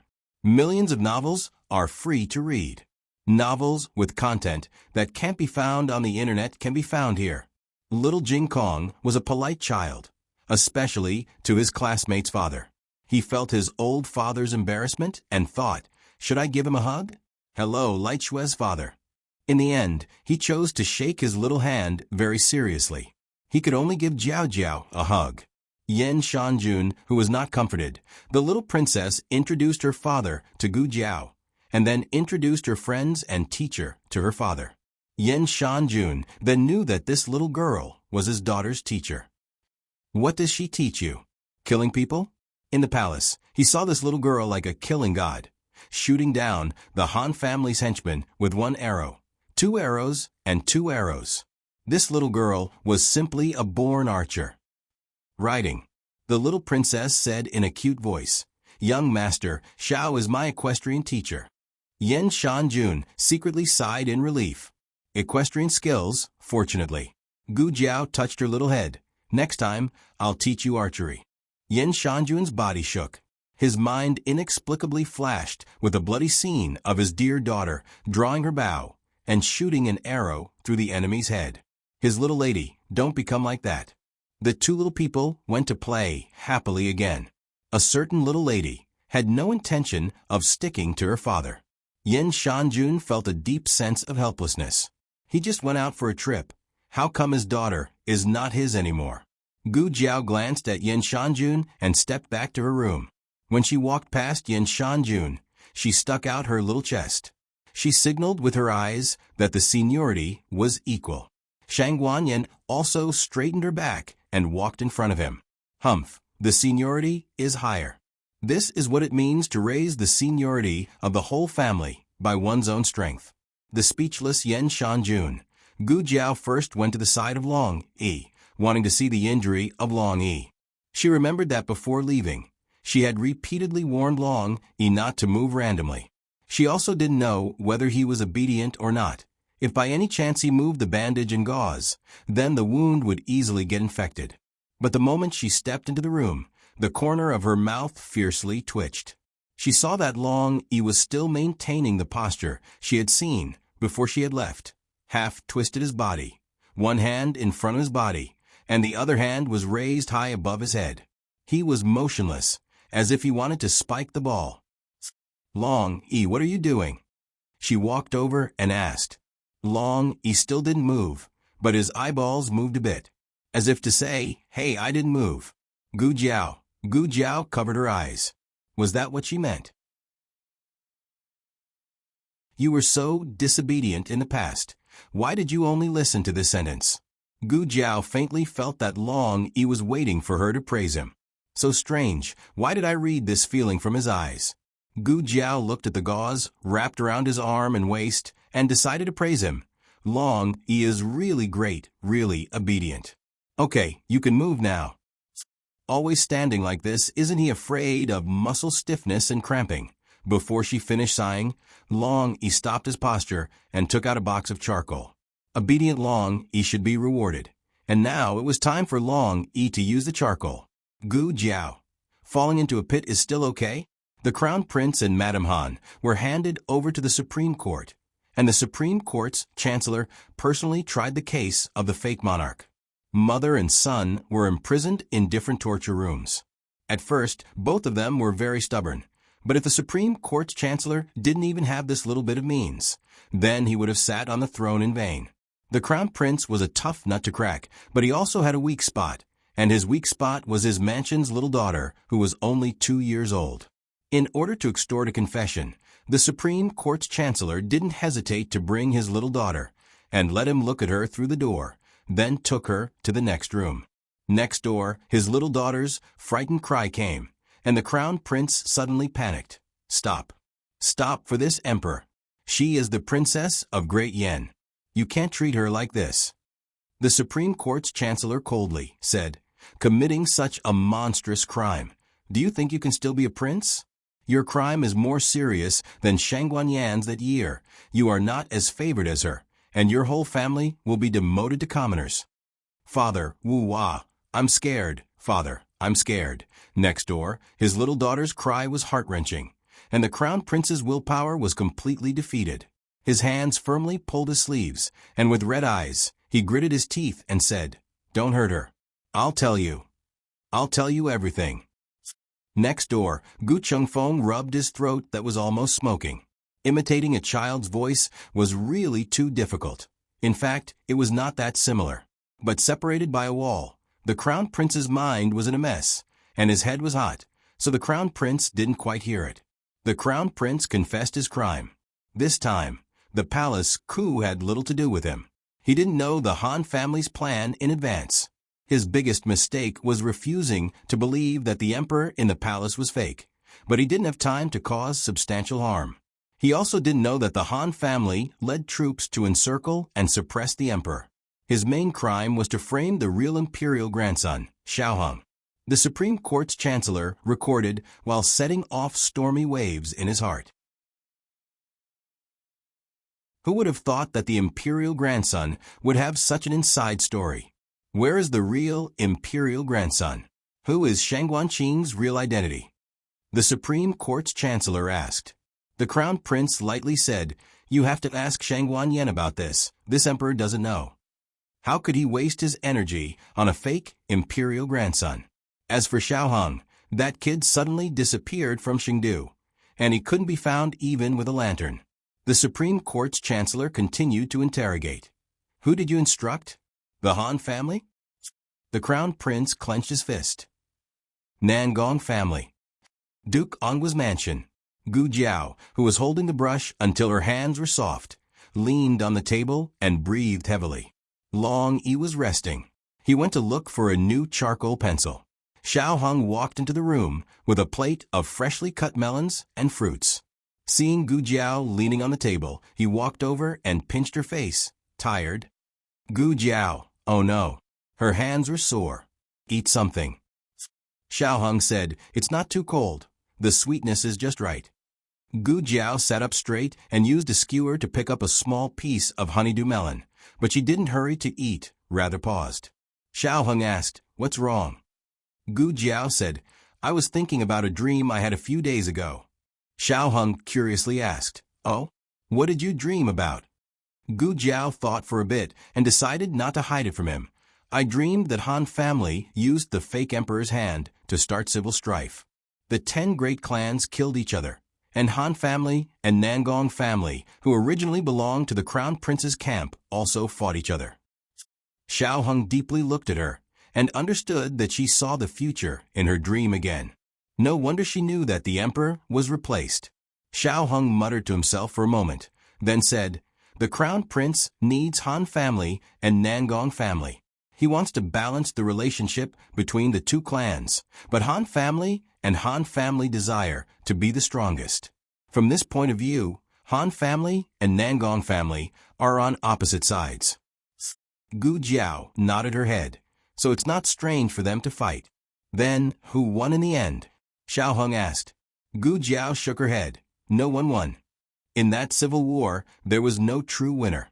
Han family thought that they could control the situation, but they did not know that the counterattack of the great clans was much more unreasonable than she had imagined. All of the clans suffered heavy losses, and the Han family and Nangong family, the two most powerful military clans, fought fiercely. Jin and Liang took advantage of the situation. Gu Jiao looked at the 2 largest pieces of honeydew on the plate, but now the situation may change. Han family and Nangong family were both going to be punished. They had a common enemy and did not have the energy to fight among themselves, so it was very likely that they would temporarily work together to fight against the outside world. Gu Jiao's guess was confirmed in the middle of the night. Steward Zheng heard the news that night from outside. The Han family refused to hand over the commander's seal and took a group of elite soldiers to kill their way out of the West Gate. An hour later, the people of Nangong family also led their soldiers out of Chengdu. Over the years, the great clans had infiltrated many of their trusted subordinates into the military camp. Thus, a considerable portion of the soldiers listened to the orders of the clans themselves. After the two great clans killed their way out of Chengdu, they gathered the soldiers of the various military camps outside Chengdu and advanced through the night to the border. They also stationed a lot of soldiers at the border. It was no longer important whether the crown prince and the Han family fell into the hands of the monarch. If the Han family wanted to survive, they could just rebel. What the Xinyuan family did not accomplish in the past, the Han family would complete it now. Coincidentally, the Nangong family also thought the same. Gu Jiao looked at the twinkling stars in the sky. Is civil war still inevitable? The invasion of Jin and Liang. In the dream, it was the 11 great clans that were fighting each other. But now, it was the 9 great clans that were ordered to suppress the Han and Nangong families.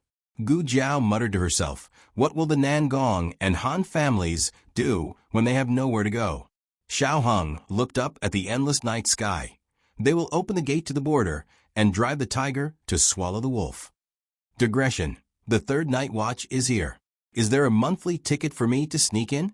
The latest chapter of this book is not finished yet. For more exciting content, please scan the QR code below to download the app. Novels are updated even faster. Millions of novels are free to read. Novels with connotations that you can't find on the internet are all available here. https://www.zhbqg.com/8964-2_8966/1059722956. HTML Genius, memorize this website's address. www.zhbqg.com Bikuga mobile reading website. zhbqg.com.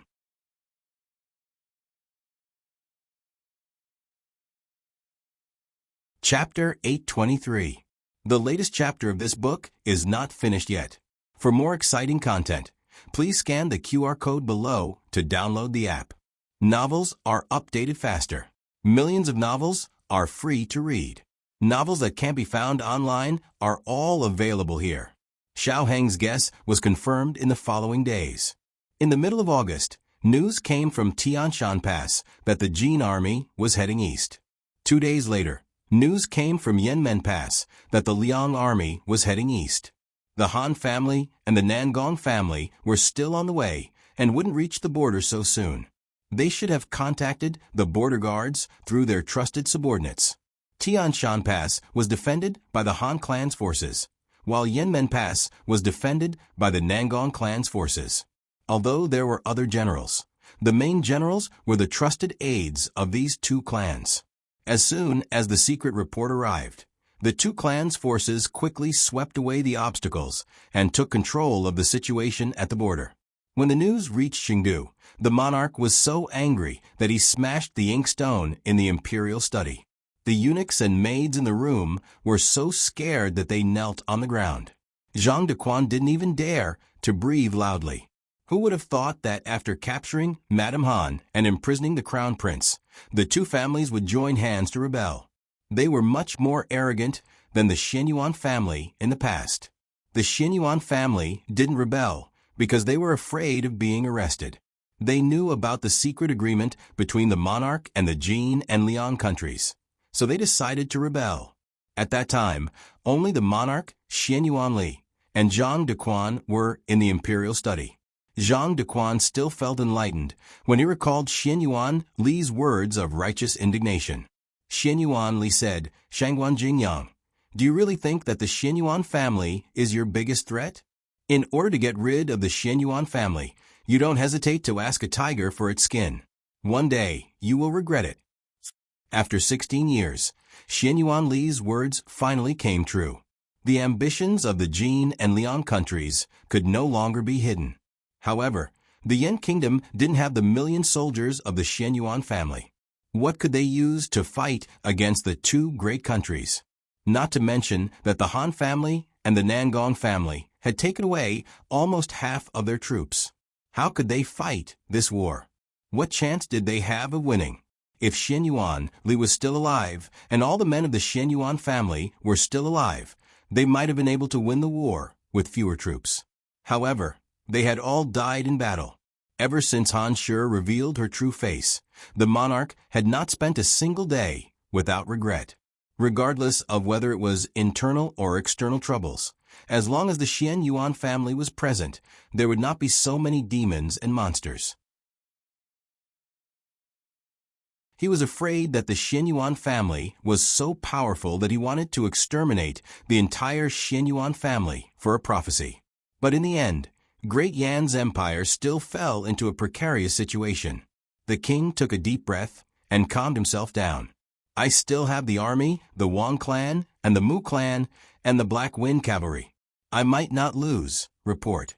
Outside the imperial study, the anxious voice of a spy suddenly came in with a report.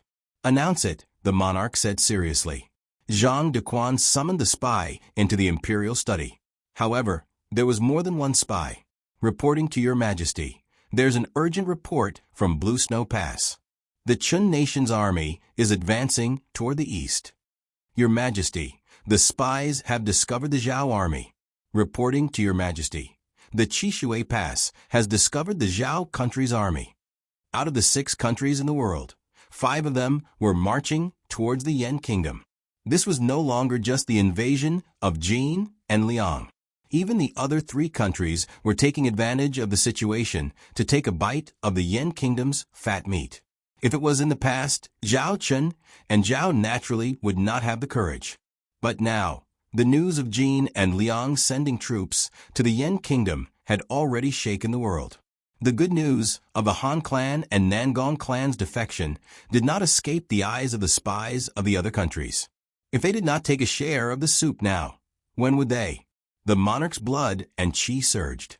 He spat out a mouthful of blood on the spot and fainted on the ground.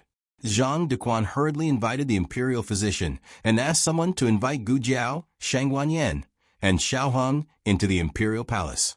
To be honest, the development of the matter was indeed somewhat unexpected. Originally, they thought that by stopping the Han clan, they could stop a civil war. Without the consumption of the civil war, Jin and Liang would not easily confront the Yan kingdom head-on. Who would have thought that the Han clan and Nangong clan would join hands to rebel?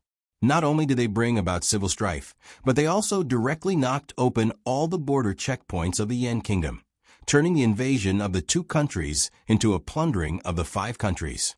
In the dream, Zhao, Chun, and Zhao did not participate in the carving up of the Yan kingdom. Because at that time, the Yan kingdom was only a shell, and Jin and Liang could easily take it. Now, the Yan kingdom had strong soldiers and strong horses. Losing was inevitable, but it was bound to be a fierce battle. They had no time to care about the Yan kingdom's eastern region. The situation is even more serious than in the dream. Gu Jiao had so many prophetic dreams, but this was the one that was the most out of her control. Would everyone still go to the ending in the dream? The carriage arrived at the imperial palace. The monarch had just experienced a small stroke and was rescued by the imperial physician in time. He looked very haggard, as if he had aged more than 10 years in a day. He was lying on the bright yellow dragon bed, and his breath was drifting. He tasted the taste of regret and also the bitter fruit of retribution. Gu Jiao checked his body. There was no danger to his life, but his body could not be as agile as before in a short period of time. Gu Jiao and Xiao Heng could see that he had something to say to Shang Wanyan. The 2 turned and walked out. Zhang Dequan also left with the palace people. Only the father and daughter were left in the huge bedchamber. Shang Wanyan stood in front of the dragon bed, looked at the old and weak monarch lightly, and asked, "Do you regret it?" The monarch's lips twitched twice, and a trace of regret flashed in his turbid eyes. But he was stubborn on the surface, unwilling to admit that he was frivolous. But in fact, he had long regretted it. It was just that he did not expect that he would regret it so thoroughly. It was not the Xian Yuan clan who took away the destiny of the Yan kingdom, but himself. He destroyed the Xian Yuan clan and destroyed the strongest barrier of the Yan kingdom. The Yan kingdom became a fish on the chopping board, and even the Xia kingdom raised the butcher knife in their hand. He recalled countless times in his heart, if the Xian Yuan clan was still there, who would dare to invade? Save, save. He opened his mouth, trying to say something. He just had a stroke, so his voice was small and unclear. Do you want me to save the Yen Kingdom? Shang Guanyan said lightly. I won't promise you. Sex, life. What he said was to save his life and quickly escape. The Yen Kingdom was going to die. The Yen Kingdom's princess would not end up like this. Leave with the 2 children and never come back. The Yen Kingdom's monarch looked at the direction of the door, which was half open. From his angle, he could not see Xiao Heng, only Xiao Heng's shadow on the ground. He opened his mouth with difficulty, but in the end, he did not call out that name. Gu Jiao and Xiao Heng squatted on the ground. Xiao Heng broke a branch and drew a map of the 6 countries. Xiao Heng pointed at the map with the branch and said, The Yen Kingdom is in the middle. To the north is the ice field, and to the south is the Red River. The west borders the Jin Kingdom and the Liang Kingdom, and these 3 countries form a triangle. Gu Jiao understood. That's why the Jin Kingdom tried to rope in the Liang Kingdom to prevent the Liang Kingdom and the Yen Kingdom from becoming allies. Xiao Heng nodded. That's right. What about the east? Gu Jiao asked. Xiao Heng pointed at 2 small circles on the map with the branch and said, To the east are the Qin Kingdom and the Zhao Kingdom. The Qin Kingdom is in the northeast, the Zhao Kingdom is in the southeast, and the Zhao Kingdom is the furthest. We have to go around the Qin Kingdom to reach it. Gu Jiao asked. The Tianshan Pass blocking the Jin Kingdom is guarded by the Han family, and the Yen Gate Pass blocking the Liang Kingdom is guarded by the Nangong family. What about the Qin Kingdom and the Zhao Kingdom? Xiao Heng said. The Tsangshua Pass is guarded by the Mu family to prevent the Qin Kingdom's cavalry from invading. The Red River Pass is guarded by the Wang family to prevent the Zhao Kingdom's navy from invading. If the Zhao Kingdom wants to attack the Yen Kingdom, the best way is to go around the Qin Kingdom and go through the Chongping Pass in the ice field. The pass is guarded by the local army. Gu Jiao paused. The Zhao Kingdom is the furthest. They can't get here so quickly. Xiao Heng looked at the map and said, Judging from the distance and marching speed, the fastest is the Jin Kingdom and the Liang Kingdom's army, followed by the Zhao Kingdom's navy, and then the Qin Kingdom's cavalry. Gu Jiao asked again, Who is leading the army in the Zhao Kingdom? Xiao Heng pondered and said, To cross the Red River, they need the protection of the navy. If there are no accidents, it will be my father, Marquis Xianping. Gu Jiao was speechless. Should they fight or not? What about the Qin Kingdom? Gu Jiao asked. Xiao Heng thought for a while and said, Although there is no definite news from the Qin Kingdom suffered a defeat last year. In order to boost the morale of the army, the Yuan Tang will lead the army. As for who would lead the army in the Zhao Kingdom, Xiao Heng wasn't sure. He didn't know much about the Zhao Kingdom, but he was sure that the Yen Kingdom couldn't fight against 5 countries at the same time. Gu Jiao asked curiously, The Yuan Tang and the Emperor of the Zhao Kingdom don't know that we are in the Yen Kingdom. If they know that we are going to fight, will they still fight? Xiao Heng looked at her and asked, You will fight? Gu Jiao squatted and drew circles on the ground. She said, casually, I am the commander of the Black Wind Battalion. I will fight, right? The commander of the Black Wind Battalion could quit at any time if she wanted to. Xiao Heng opened his mouth and said, It's not all for you and the Jing Kong. Gu Jiao understood what he wanted to say. She looked up at the endless sky and said, I just feel that I should do this.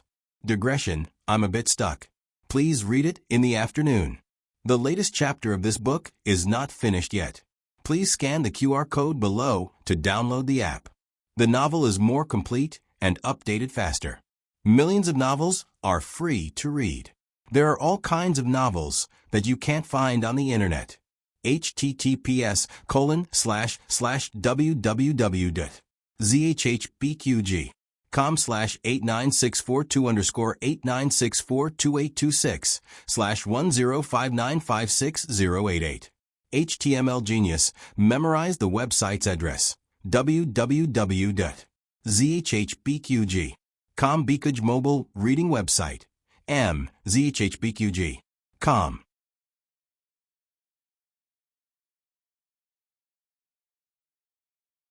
Chapter 824. The latest chapter of this book is not finished yet.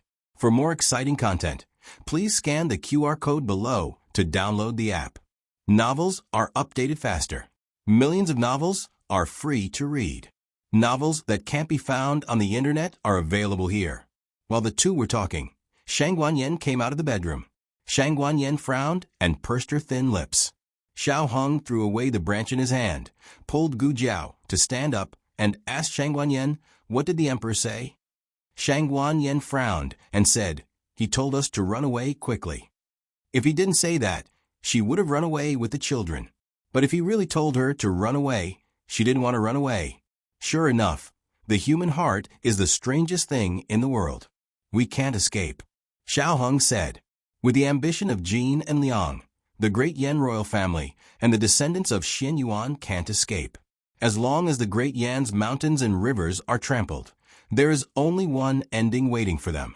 Shang Guanyin nodded her head. "You go back to the Duke's mansion first. I'll summon the ministers to discuss the affairs of the imperial court." The emperor had a stroke, and the border was in chaos. It's really a double whammy. But no matter what, they have no way out. Gu Jiao and Xiao Hong took the carriage back to the Duke's mansion. The news from the imperial court had already spread throughout the entire residence. Steward Zheng scolded the Han clan and Nangong clan, and also ridiculed the various countries that harbored evil intentions. Of course, he didn't forget to greet the monarch, who acted on his own accord. A room full of people gathered in the lobby. The old chancellor whispered beside Empress Dowager Zhuang, "Why did our emperor come to join in the fun? Isn't he a benevolent emperor? With my understanding of him, it's good if others don't attack him. He won't take the initiative to start a war. He's not that courageous." The country he's fighting is not a small country like the Chun country, but the most powerful Yan country among the three countries. Empress Dowager Zhuang coldly snorted. At first glance, it's not his idea. It must be someone who urged him. The old chancellor thoughtfully said, "Who urged him?" Empress Dowager Zhuang said indifferently, "If it's not Marquis Xianping, then it's Tang Yueshan." Tang Yueshan was more likely. The old chancellor was at his wits' end and said, "A Heng is the eldest grandson of the emperor of Dian. Jiao Jiao is the adopted son of the duke's manor. If they really fought, it would be very awkward." Empress Dowager Zhuang glared at him. Was this a question of whether it was awkward or not? The old chancellor coughed lightly. Then, what do you plan to do? What was she going to do?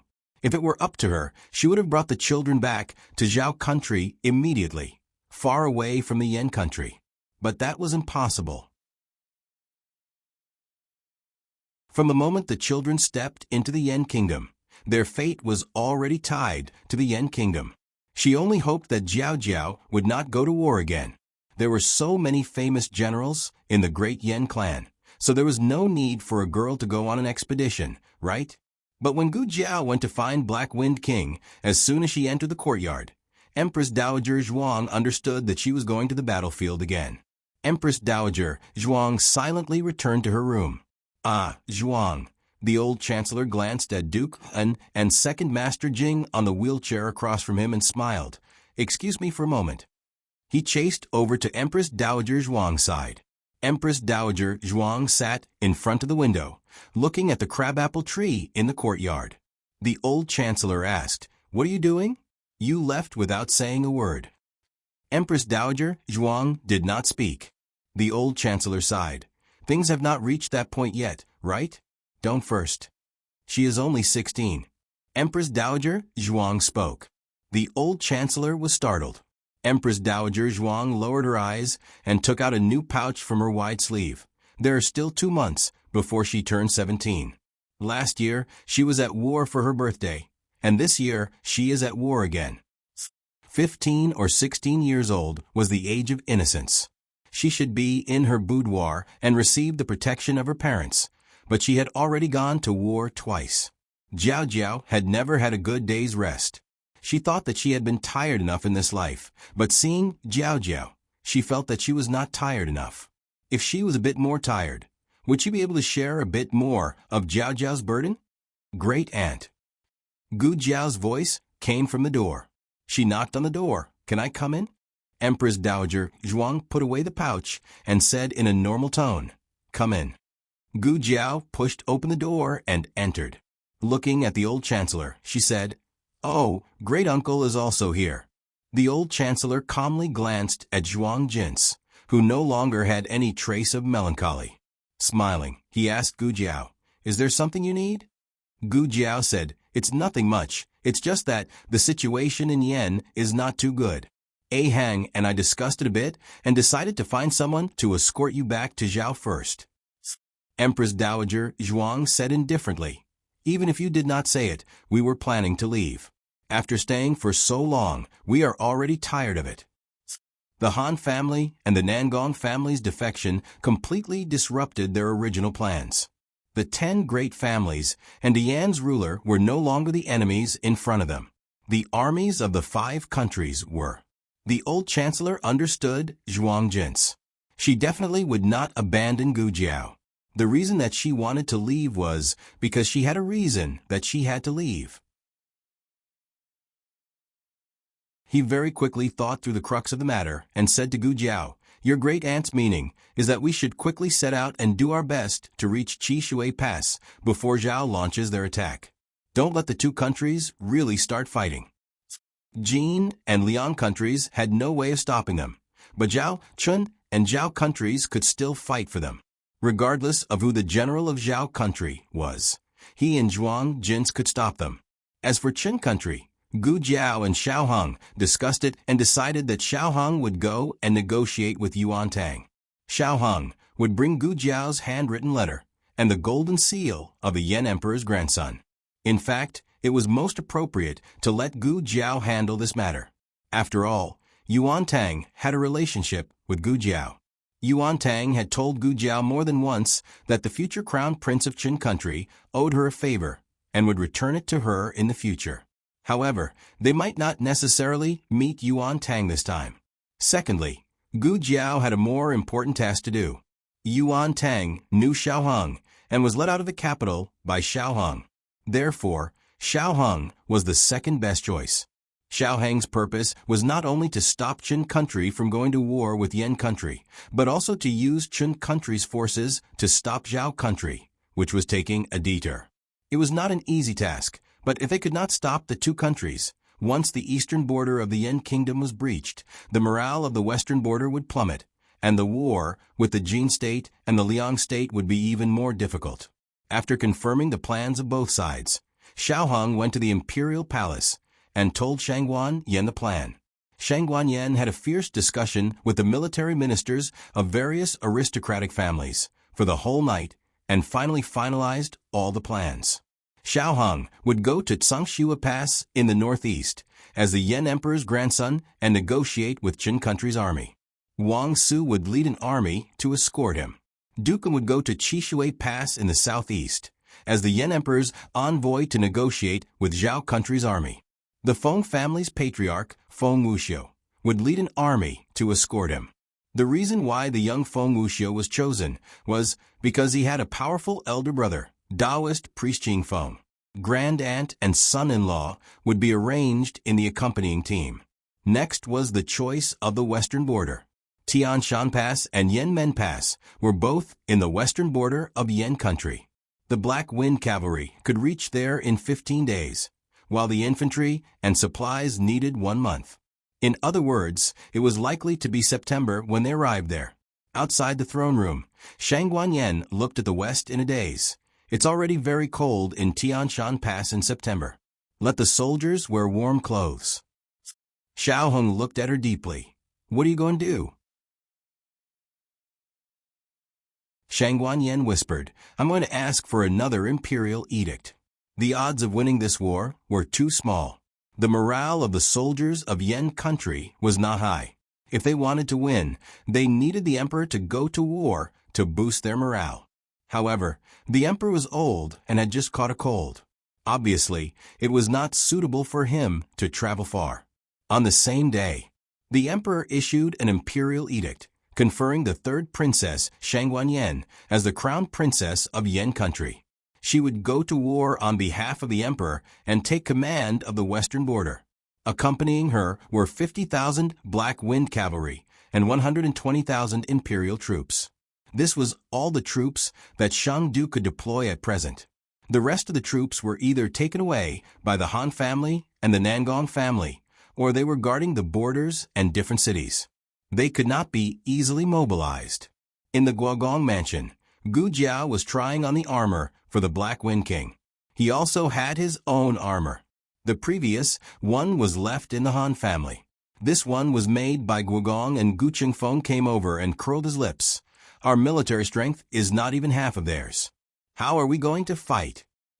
He didn't realize that he used the word we. Gu Jiao adjusted the Black Wind King's armor and said, "We'll fight as we should." Gu Qingfeng was about to say something when he suddenly caught a glimpse of Gu Chongqing at the door. Big brother. Gu Chongqing's body had significantly improved. His spirit looked good. He had a long sword hanging on his waist and a bag on his back. It looked like he was going to go on a long journey. Gu Chongqing looked at his sister and said, "Such a dangerous thing. Do you plan to go alone?" Gu Jiao glanced at him and said, "You have a more important mission." The army in the west was set to leave on the 20th of August. On the night before departure, Gu Jiao decided to go to the Royal Advisor Hall. As soon as she opened the door, she saw Xiao Hung standing in front of her door. "What's the matter?" she asked in a daze. Xiao Hung opened his mouth, wanting to say something, but he stopped. "If there's anything you want to say, just say it," Gu Jiao said. Xiao Hung lowered his eyes and handed over the 2 boxes in his hands. "What is it?" Gu Jiao asked. Xiao Hung was somewhat embarrassed. He took a deep breath and said, "The box on top is your birthday present from last year. It was prepared long ago. You went to the frontier in a hurry, so I didn't have time to give it to you. This time, I probably won't be able to celebrate your birthday with you, so I'll give you the present first." Gu Jiao opened the box. Last year's birthday present was a golden charcoal pencil. The outer shell was made of pure gold, and there was a rotating one inside that could change the charcoal core. Wow, it was the ancient version of an automatic pencil. This year's birthday present was a small booklet with gold foil and a pair of hairpins. Speaking of which, her booklet was indeed almost used up. It was not strange to give a pen and booklet, but it was rare to see a hairpin. Sure enough, she had grown up. Her gift-giving was not like stepping on a landmine like before. Gu Jiao's fingertips gently touched the white jade hairpin. "I like it very much. Thank you."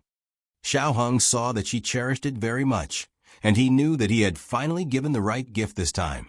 He secretly sighed and said, "Were you going to go out just now? You go first." "Okay." Gu Jiao turned around and put away the brocade box, then stepped out of the room. Looking at her departing figure, Xiao Hung calmed himself down. He suppressed the nervousness in his eyes and called out to her, "Gu Jiao Jiao, when you come back, let's get married."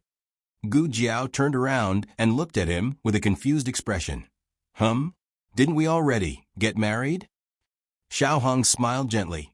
"It's not Xiao Lulang and Gu Jiao's mother. It's Xiao Hung and Gu Jiao. I want to marry you in the name of Xiao Hung." Gu Jiao's lips curved slightly. "Okay. When I come back, I'll marry you." Digression. Oh, good morning. The latest chapter of this book is not finished yet. For more exciting content, please scan the QR code below to download the app. The novel will be updated even faster. Millions of novels can be read for free. There are novels with connotations that you can't find on the internet here. https://www.zhbqg.com/8964-2_89642826/1059555022. HTML Genius remembered this site's address in 1 second. www.zhbqg.com Bikuga mobile reading website. zhbqg.com.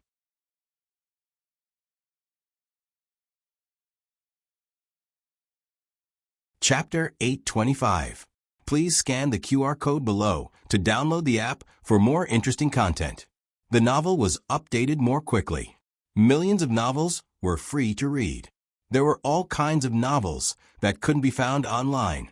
When Gu Jiao came out of Fang's courtyard, she caught a glimpse of a little figure peeking out from behind a big tree. Gu Jiao walked over. Jing Kong.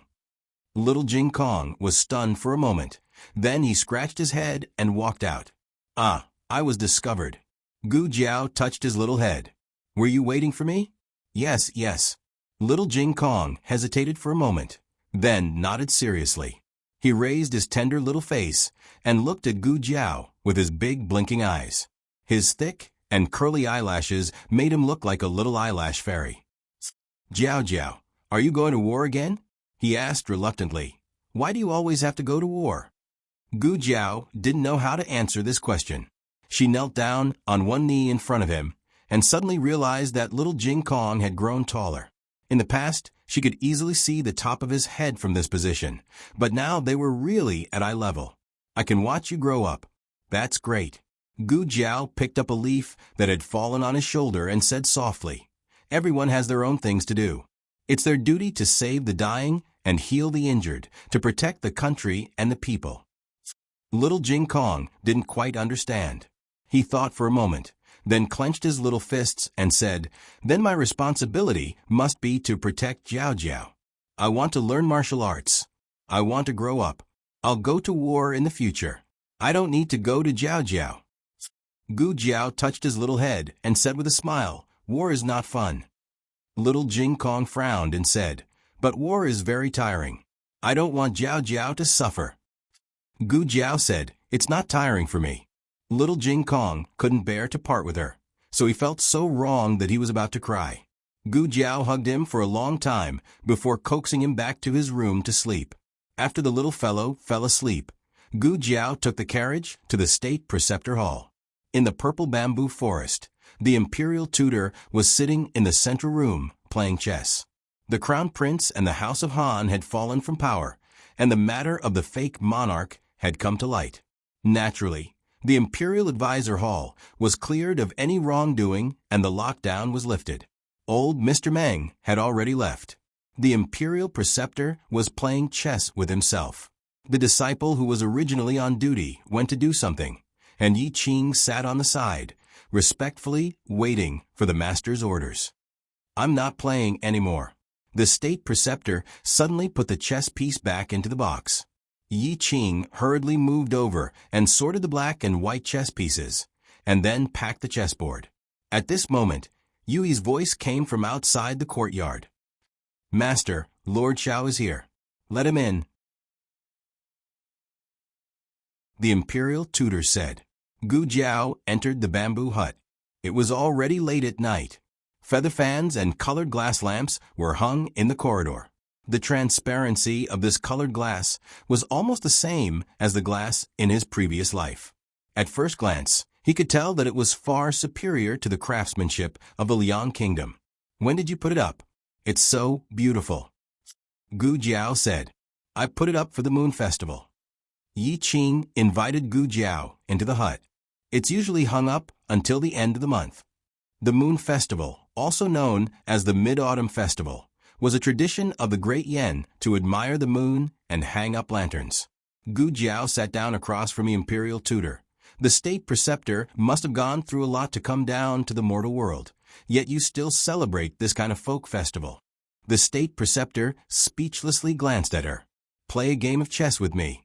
He decided not to bicker with her. Sure. Seeing that I've misunderstood you for so long, I'll play with you.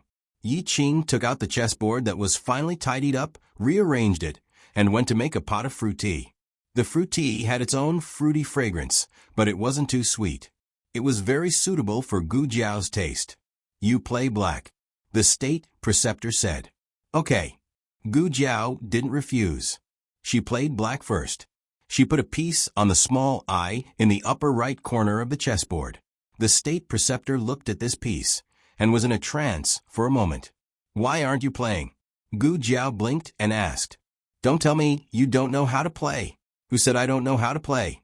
The state preceptor coldly picked up a white piece and put it on the chessboard. I'm here to get the small medicine box. Gu Jiao said. By the way, I want to say goodbye to you. During this time, Gu Chongqing had been hiding in the intensive care unit to secretly practice the pirated Death Warrior's secret manual. Gu Jiao turned a blind eye and kept the small medicine box in the secret room. Now that Gu Chongqing had left, she should also take the small medicine box to battle. The state preceptor snorted. "You still came to say goodbye to me. How rare." Gu Jiao put down a black piece. "Why don't you clarify?" The state preceptor's hand that was holding the piece paused. This question came out of nowhere, and Yi Qing was confused.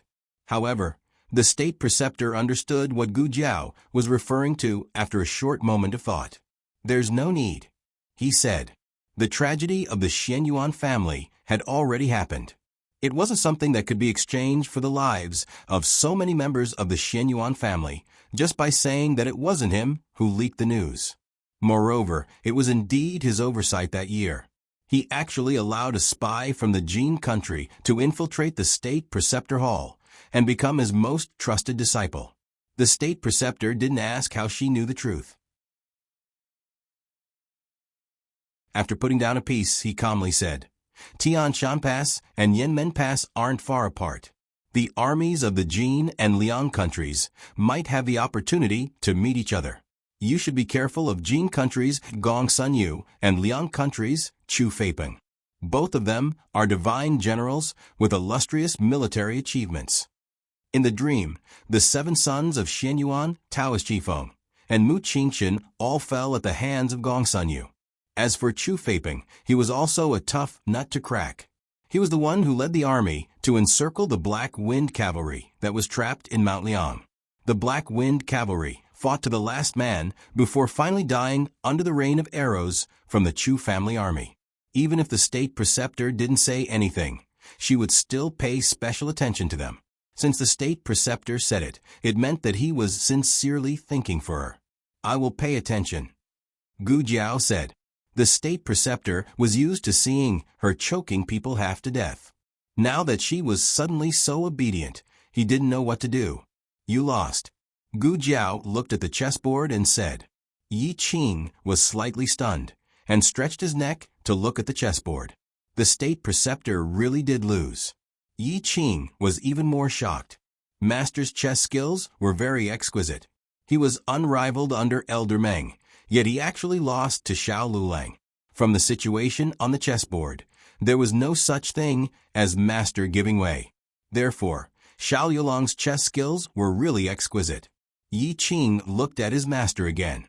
Master's eyes didn't have the slightest bit of surprise, as if it was something expected. "Master." Could it be that he played chess with Xiao Lulang?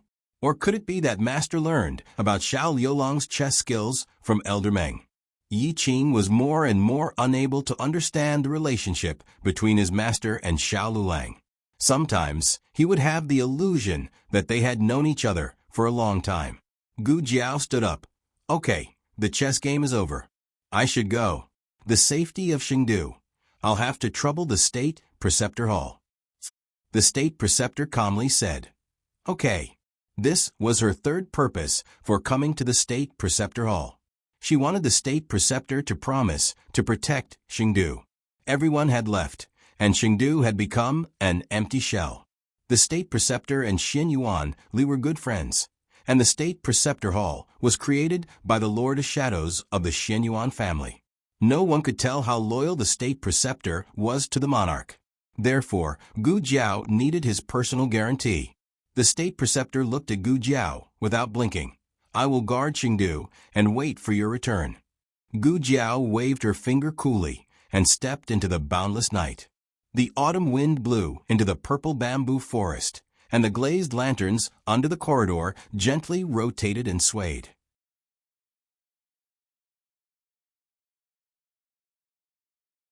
Gu Jiao's mouth twitched.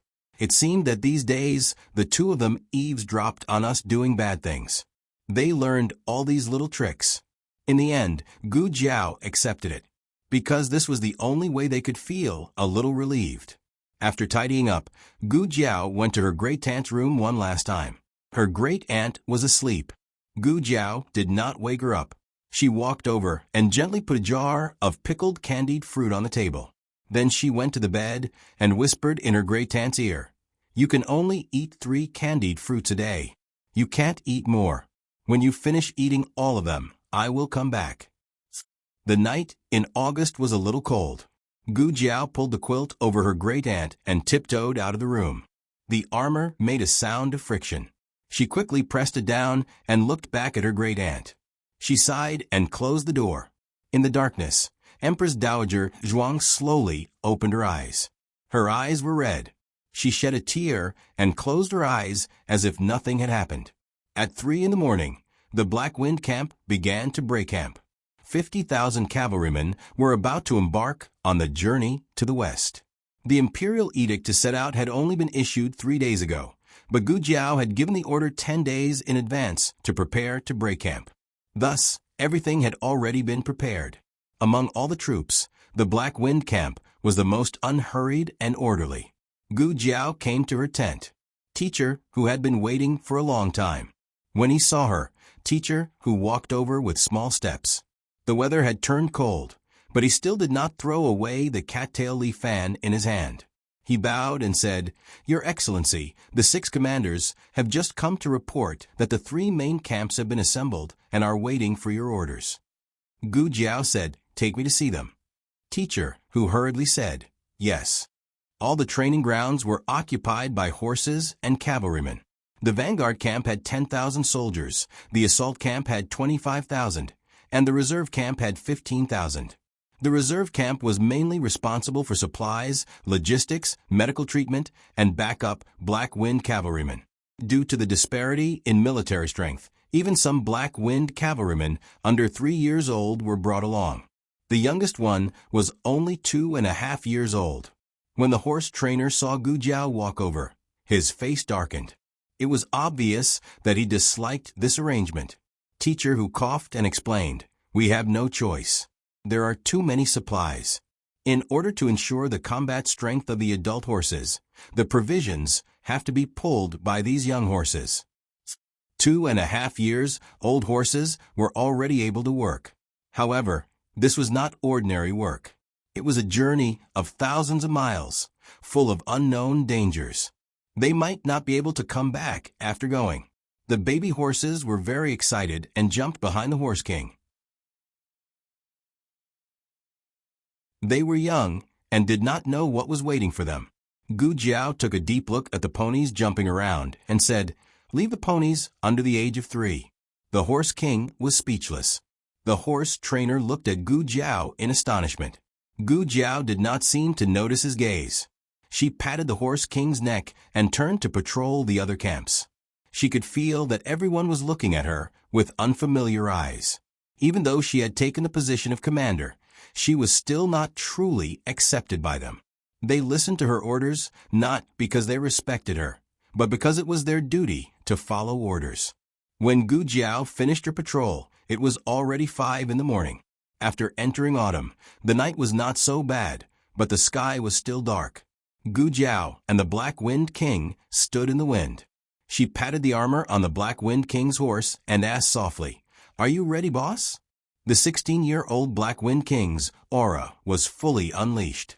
The war horses on the training ground felt the Black Wind King's fighting spirit. It was as if they were summoned with endless fighting spirit. Their eyes and breathing were different. The cavalrymen looked at their mounts in astonishment. Such a situation had never happened before. However, this was not the most shocking thing. They saw the newly appointed commander Xiao take something from the Black Wind King's saddle and reach out to Teacher, who, "Give me the flagpole." Gu Jiao said, Hey. Yes." Teacher, who hurriedly brought the empty flagpole over with both hands. "Madam, here. You mentioned it to me last time. I have already prepared it." He did not understand why Madam wanted the flagpole. Wasn't the Great Yen Kingdom's flag already carried by the vanguard camp? In the next second, Gu Jiao unfolded the cloth in her hand with a snap. No, that was not a cloth. It was a flag. It was white with black edges, and in the middle was an eagle soaring in the sky. Eagle, it's the eagle flag. Someone in the cavalry camp could not help but exclaim. The eagle flag was originally the insignia of the Black Wind camp. Later, it gradually became the insignia of the entire Xianyuan family. The eagle flag also became the commander's flag of the Xianyuan family. Ever since the Xianyuan family was destroyed, the eagle flag was also destroyed. Gu Jiao put the flag on the flagpole and held it with both hands. She nimbly mounted the horse. She did not say anything unnecessary. She only carried the Xianyuan family's commander's flag with a determined gaze. The old subordinates of the Xianyuan family all had tears in their eyes. A 60-year-old general sitting on the back of a horse suddenly burst into tears. Wenren Cheng, it's time to leave. What are you looking at? Outside the reserve camp, a soldier reminded Wenren Cheng, who was staring blankly. Wenren Cheng did not reply. He stared blankly at the youth on the back of a horse. The youth's shoulders were still very young, but he was resolutely carrying the Xianyuan family's commander's flag. He was carrying a heavy burden that should not be carried at his age. He was going to protect the country that the Xianyuan family had protected with their blood. What was he doing? Wenren Cheng, what are you doing? Wenren Cheng, stand up. Don't lose to me. I am only 16. If you lose to me, you will lose face. Wenren Cheng, I, Xianyuan Cheng, do not like anyone. You better not fail to live up to my trust. Wenren Cheng, do you have eyes or not? The arrow is already at your head. Don't you know how to dodge? Wenren Cheng, kill your way out, don't die here. Wenren Cheng's memories swept through his mind. He could not differentiate between Xianyuan Cheng and the youth on the horse. The Xianyuan family's commander's flag fluttered in the wind under the sunlight. Gu Jiao sternly said, "All Black Wind Cavalry, listen to my orders. We will follow the crown princess to attack the enemy. We do not know the dangers of this trip. We do not know if you will live or die. If you do not want to go, you can stay. I will not punish you." No one would stay. Gu Jiao retracted her gaze and raised the commander's flag. Her eyes were filled with killing intent. Let's go. Digression. This part was a bit difficult to write. Khan Ka was bald from head to toe. He could not sleep to the point of doubting his life.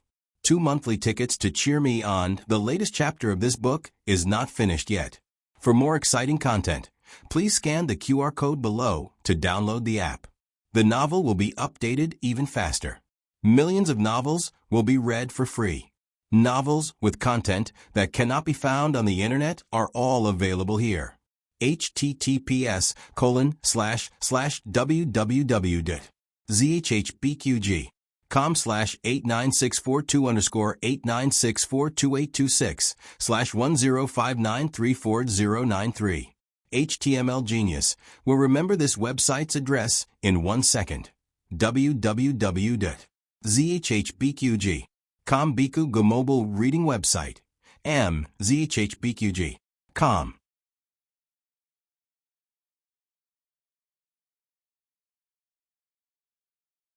Chapter 826.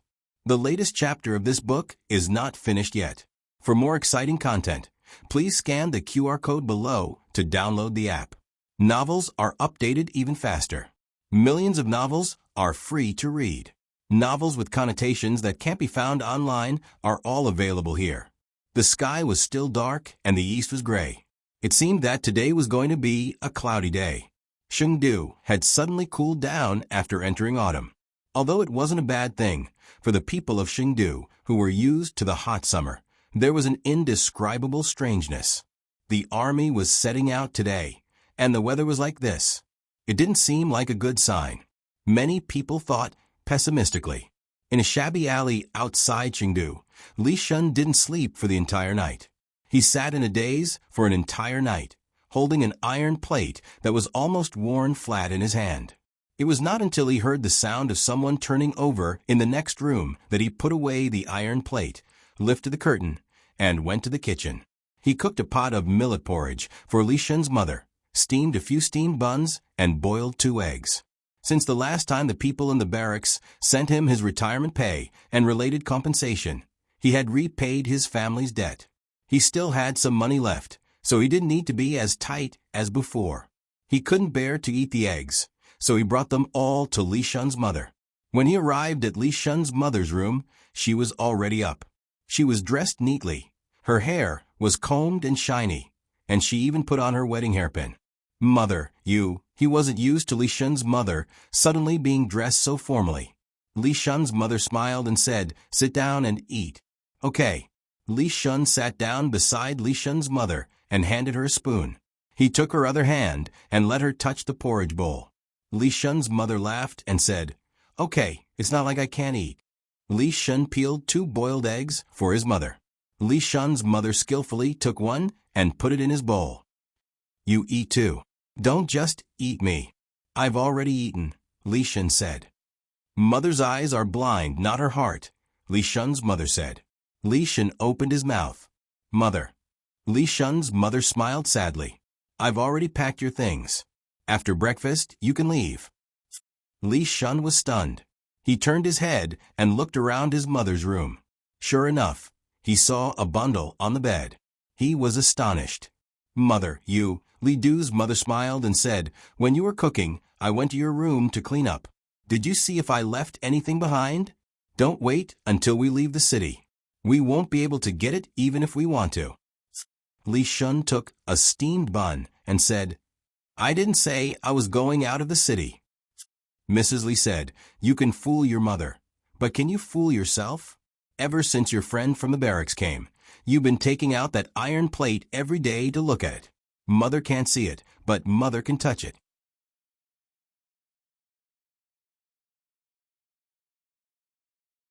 All the troops that could be mobilized in Shang-du were gathering at the West City Gate. Mound Hill Town also sent a troop over. The deputy general of that troop was a frequent customer of Crane Restaurant.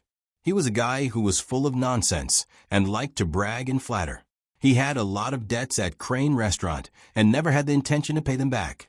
Letting this kind of person go to war, wouldn't it be sending the rebels to their deaths? The more Zhao Dengfeng thought about it, the angrier he got.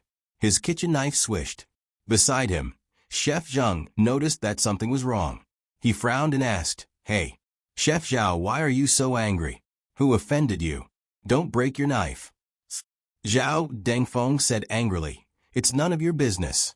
Chef Zheng was shocked by his raised kitchen knife. Thinking that this guy had killed people before, he didn't dare to argue with him. He rolled his eyes and walked away. The messy sound of horse hooves came from the street. Why was it messy? Actually, to an ordinary person, it sounded quite orderly. But Zhao Dengfeng was a cavalryman from the Black Wind camp. He would despise even a horse's hooves. How did you lead your soldiers? How did you train your horses? With this kind of riding skill, the formation will be messed up before the battle. Chop, chop, chop. I'll chop. I'll chop. I'll chop, chop, chop, chop, chop your grandpa. I won't chop anymore. Zhao Dengfeng smashed the kitchen knife on the chopping board and turned to leave. At the West City Gate, the monarch led the civil and military officials to send the soldiers off. Earlier, there was a rumor among the people that the monarch was scared out of his wits and suffered a stroke on the spot because of the invasion of Jin and Liang. This news was a fatal blow to the morale and the people's hearts. It was originally a war with a slim chance of victory. If even the monarch of a country was scared out of his wits, then the Great Yen Kingdom would really be destroyed. But today, all the people saw the emperor in high spirits. The emperor showed up and used his actions to tell the whole world that the monarch of the Great Yen Kingdom was not scared out of his wits. Instead, he was filled with endless fighting spirit. The old monarch reappeared the Great Yen Kingdom's eagle flag and reignited the almost extinguished confidence of the people. Maybe this war could really be won? Must win. After watching the crown princess and Gu Jiao lead the army out of the West City Gate, Xiao Heng, who was behind the crowd, said to Long Yi beside him, "We should also set off." Long Yi held a box of charcoal pencil and stared blankly for a long time until he could no longer see the back view of Gu Jiao. Xiao Heng and his great aunt's group all went east. After leaving Liaozhou, both sides separated into 2 groups. Xiao Heng, Long Yi, and Wang Su's army often went to the northeast Blue Snow Pass. As for Anwu Duke, his great aunt's group, as well as Feng Wuxiu's army, they went to the southeast Red Water Pass. Taoist priest Qing Feng also followed. After Shang Guanyan and Gu Jiao's group left Chengdu, The first news they received from the border was from Yuzhou, which was 100 miles away. At that time, they had just set up camp outside a village. The kind-hearted villagers invited them to live in the village, but Shangguan Yan refused. Shangguan Yan sat in her tent. On her left side was the general of infantry, Wang Man. He was Wang Su's uncle and was a veteran. Wang family was not a military aristocratic family. In Wang Man's generation, he was the only one who learned martial arts. And in Wang Su's generation, only Wang Su inherited his martial arts. But in those years, Wang Man had followed Xinyuan Li to battle and had the experience of fighting against the armies of Jin and Liang. Therefore, the monarch suggested to bring this person and conferred him the title of General Janwei. He was the highest-ranking general in the camp. He had many military merits and was rather conceited. He almost didn't look at anyone other than the crown princess, especially the youngest Gu Jiao. On his other side sat General Wei Junting of the archery camp. He was 38 years old this year. On the right side of Shangguan Yan were Gu Jiao and Mu Qingchen. Mu Qingchen was the personal bodyguard of the crown princess. He was mainly responsible for the safety of the crown princess and had no official position in the camp. Gu Chengfeng didn't come for the time being. Before the monarch recovered, he had to play the role of the monarch and stay in Qingdu to stabilize the morale of the army and the people. Shangguan Yan said, "Just now, I sent an urgent secret letter. Everyone has read it. I don't know what everyone thinks about it." Wang Man said angrily, "Humph. The Nangong family has gone too far. They actually used the name of justice to fool the people at the border. It's really shameless." There were not many wars in Qingdu. Most of the things about the Xianyuan family were heard, but the border had experienced countless wars. Everyone saw how the Xianyuan family fought to the death to protect the people at the border. After the Xianyuan family was exterminated, the border was filled with whales. The Nangong family took advantage of this. After coming to the border, they first announced that the monarch had exterminated the Xianyuan family because of a prophecy, and then lied that they had just received the news. It turned out that they had been deceived by the monarch all these years. They wanted to avenge the Xianyuan family. What's more, they claimed that there were still people alive in the Xianyuan family and that they were protecting them in the dark. They were willing to fight for the descendants of the Xianyuan family.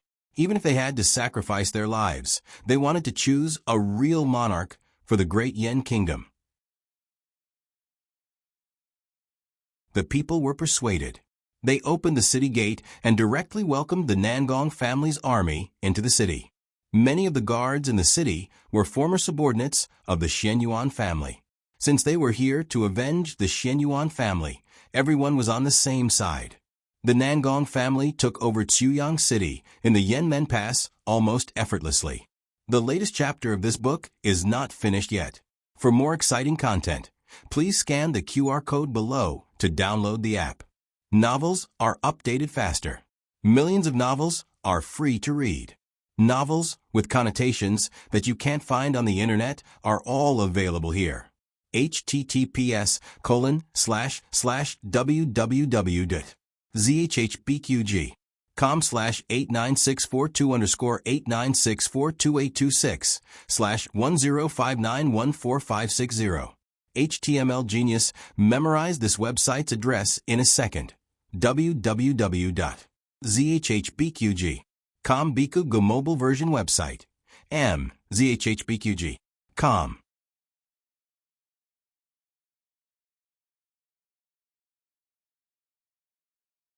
Chapter 827. The latest chapter of this book is not finished yet. For more exciting content, please scan the QR code below to download the app. Novels are updated faster. Millions of novels are free to read. Novels that can't be found on the internet are available here. Nangong family used the state preceptor hall's prophecy to clear the obstacles for themselves. She had to say, this trick seemed to be nothing new, but it was very useful. In ancient times, to revolt, the safest operation was to borrow the name of heaven. The husband is the boat, and the people are the water. The water can carry the boat, but it can also overturn it. Never underestimate the power of the people's hearts. Shang Guanyan's eyes passed the old General Wang man and fell on Wei Junting's face. What does General Wei think? Wei Junting said with a dignified look, Nangong family has seized a wave of opportunity. If this continues, we will lose more cities. It's easy for them to take it, but it will be difficult for us to take it back. The border cities were carefully designed to prevent the invasion of foreign enemies. They were easy to defend and difficult to attack. In addition, Nangong family's army was waiting for the exhausted, so their combat power would be better. Shang Guanyan looked at Gu Jiao again. Commander Xiao, what do you think?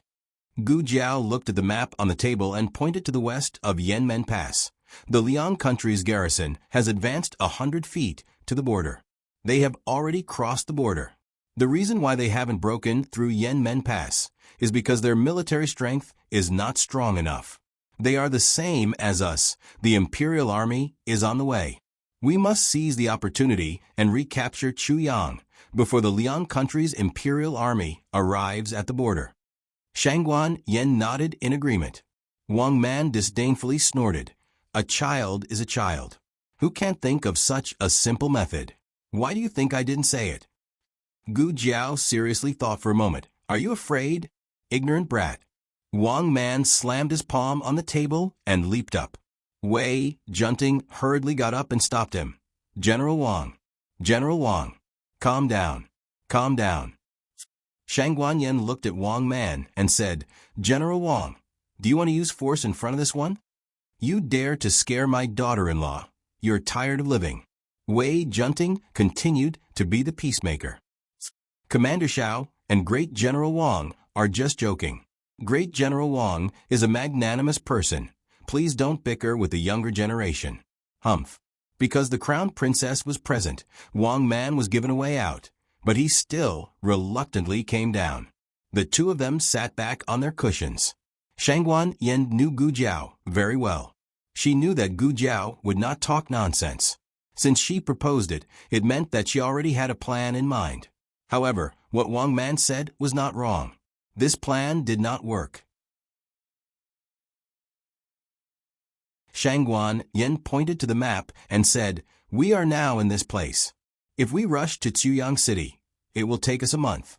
If we force our way, it will take us more than 20 days. The Liang Kingdom's army is not that far from the border. They will arrive in less than 20 days. Gu Jiao said, According to the speed of the whole army, we can't catch up, but the Black Wind Cavalry can. The Black Wind Cavalry will only need half a month to reach Chuyang.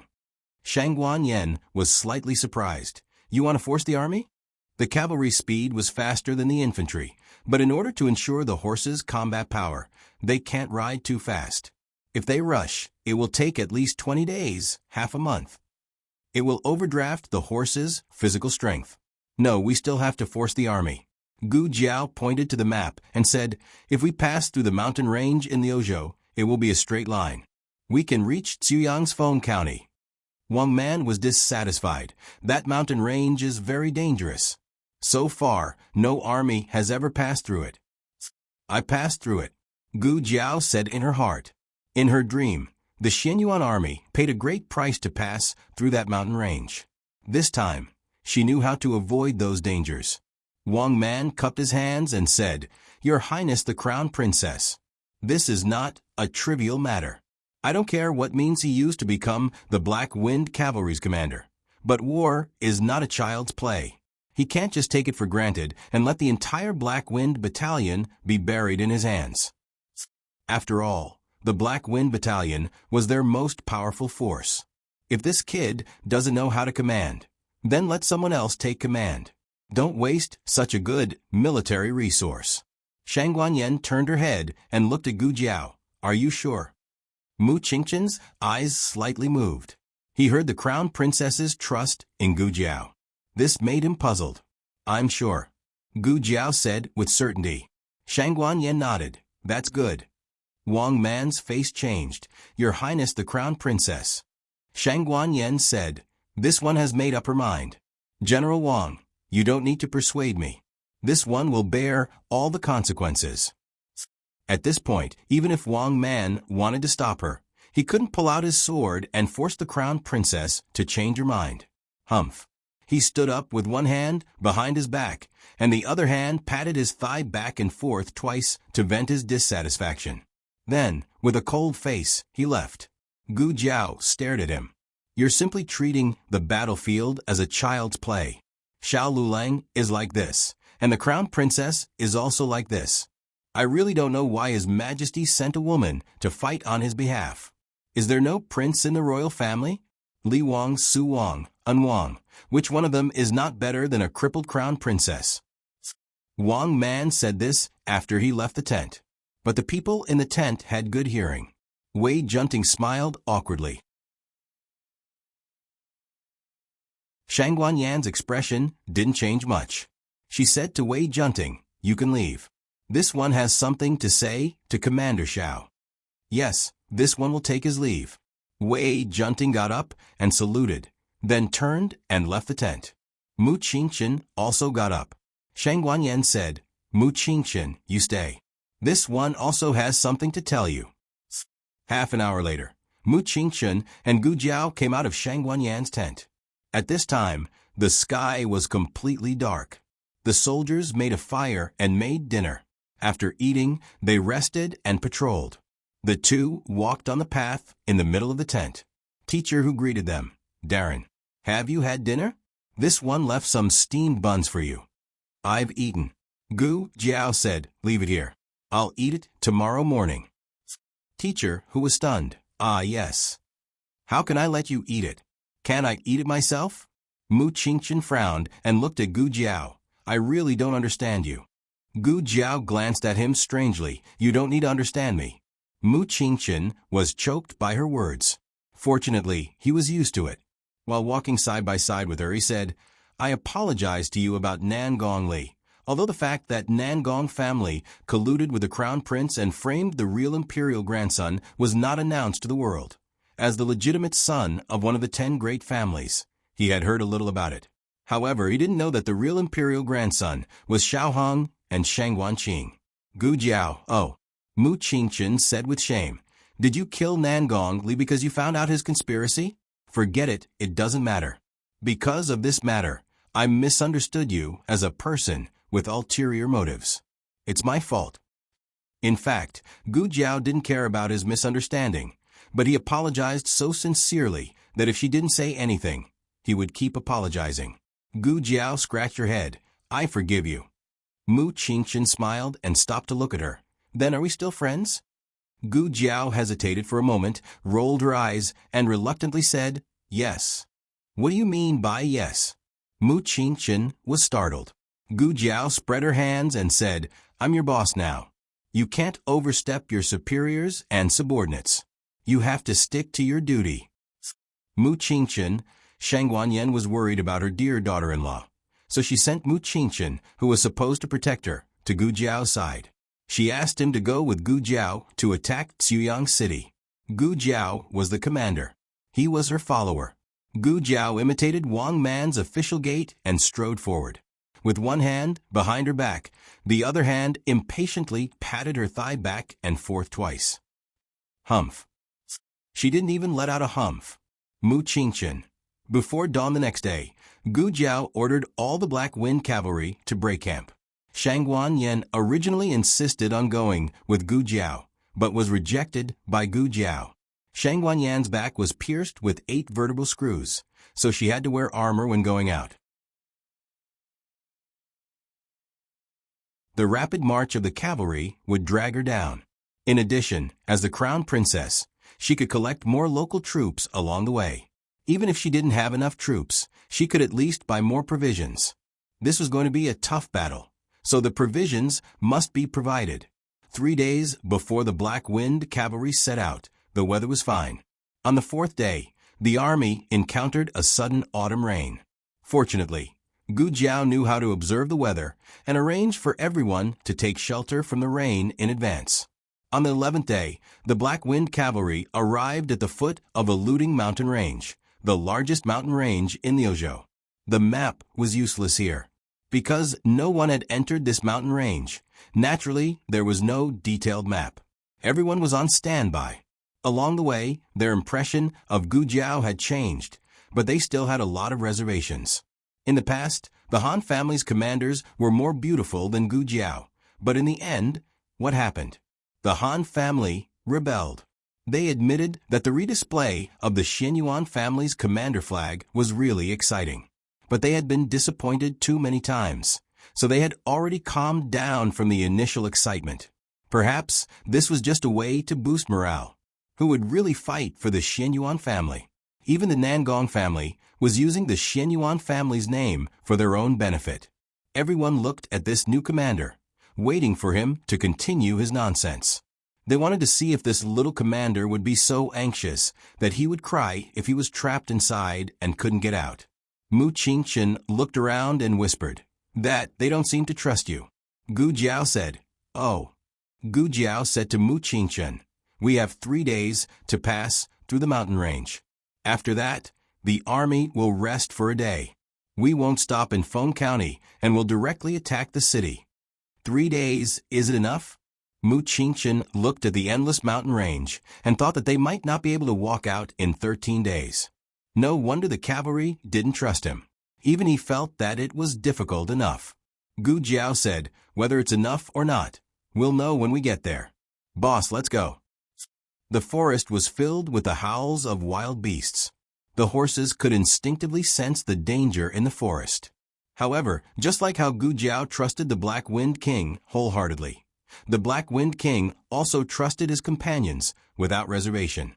The Black Wind King raised his front hooves and jumped over the 6 feet wide ditch easily.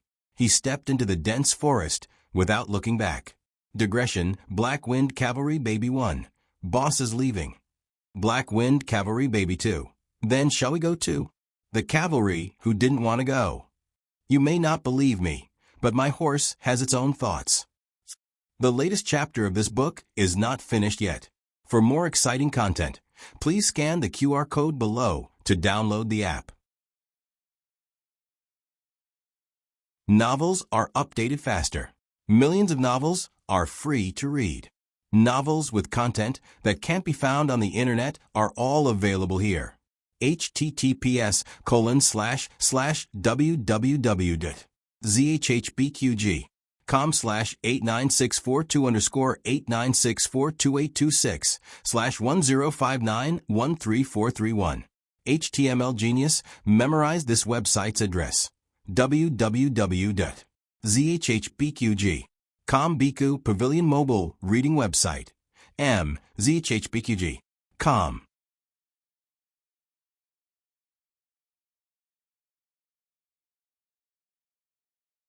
Chapter 828. The latest chapter of this book is not finished yet. For more exciting content, please scan the QR code below to download the app. Novels are updated even faster. Millions of novels are free to read. Novels that can't be found online are all available here. The cavalrymen didn't want to go, but their mounts all wanted to follow the Black Wind King. Horses were very sensitive animals. Otherwise, they wouldn't sleep standing up all year round. Changes in the environment had a great impact on horses. Fortunately, they weren't ordinary horses. They were the strongest and bravest Black Wind cavalrymen of the 6 nations. They had received the most rigorous obstacle training in the military camp. This width wasn't difficult for them. They could basically cross it with a run-up. However, some of the 3-year-old ponies hadn't been trained enough and couldn't adapt to this complicated environment. The ponies at the end of a line were hesitant to move forward. Under the repeated instructions of the horse trainer, a pony finally jumped. However, it wasn't confident enough and didn't use its full strength. Only its front hooves landed on the opposite side. It panicked. The Black Wind King turned back and jumped into the ditch. It used its head to push the pony down. The little Black Wind cavalrymen at the back seemed to have found something to rely on. They also gathered their courage and jumped. The Black Wind King guarded the ditch and sent them over one by one. When all the little Black Wind cavalrymen had crossed the ditch, the Black Wind King came out of the ditch full of mud and brambles. Its legs were scratched a few times by the brambles. Gu Jiao treated its wounds and continued on the road. The three camps marched in the order of the vanguard, assault, and reserve camps. Wen Rinchong was from the reserve camp. He rode his horse and walked at the back of the line. As he walked, he used a charcoal pencil to record the terrain and route in the forest. "Hey, give me some water." Zhao Dengfeng rode his horse to his side and stretched out his hand. No. Wen Rinchong didn't even raise his head. "You." Zhao Dengfeng glared at him and turned to the cavalryman on the other side. Li Shun ignored him and urged his horse to go to the front. Zhao Dengfeng gritted his teeth. "Aren't you all small soldiers? You're ignoring me?" When Gu Jiao wanted to put the three of them in important positions, they were either not in the barracks or did not return to the barracks. Now, they had returned to the barracks, but they were starting from small soldiers. Gu Jiao took the lead and led the way. Teacher Hu and Mu Qingchen followed behind her under the scorching sun. Gu Jiao suddenly stopped and looked around. Mu Qingchen asked, "What are you looking for?" "Little stream." Gu Jiao said, "There should be a stream nearby. If we follow the stream upstream, we'll be able to cross the mountain range." After a pause, she said, "Go and catch a deer. I want it alive. Don't hurt it." It was not difficult to catch a deer, but it was not easy to not injure it at all. Mu Qingchen fell to the ground and was covered in dirt before he finally managed to bring a deer back. Gu Jiao licked the salt for the deer for a while and then let it go. Gu Jiao patted Black Wind King's neck and said, "Boss, follow it." He had to follow the deer stealthily and not scare it away. The Black Wind King lightened his steps and followed the deer's aura from afar.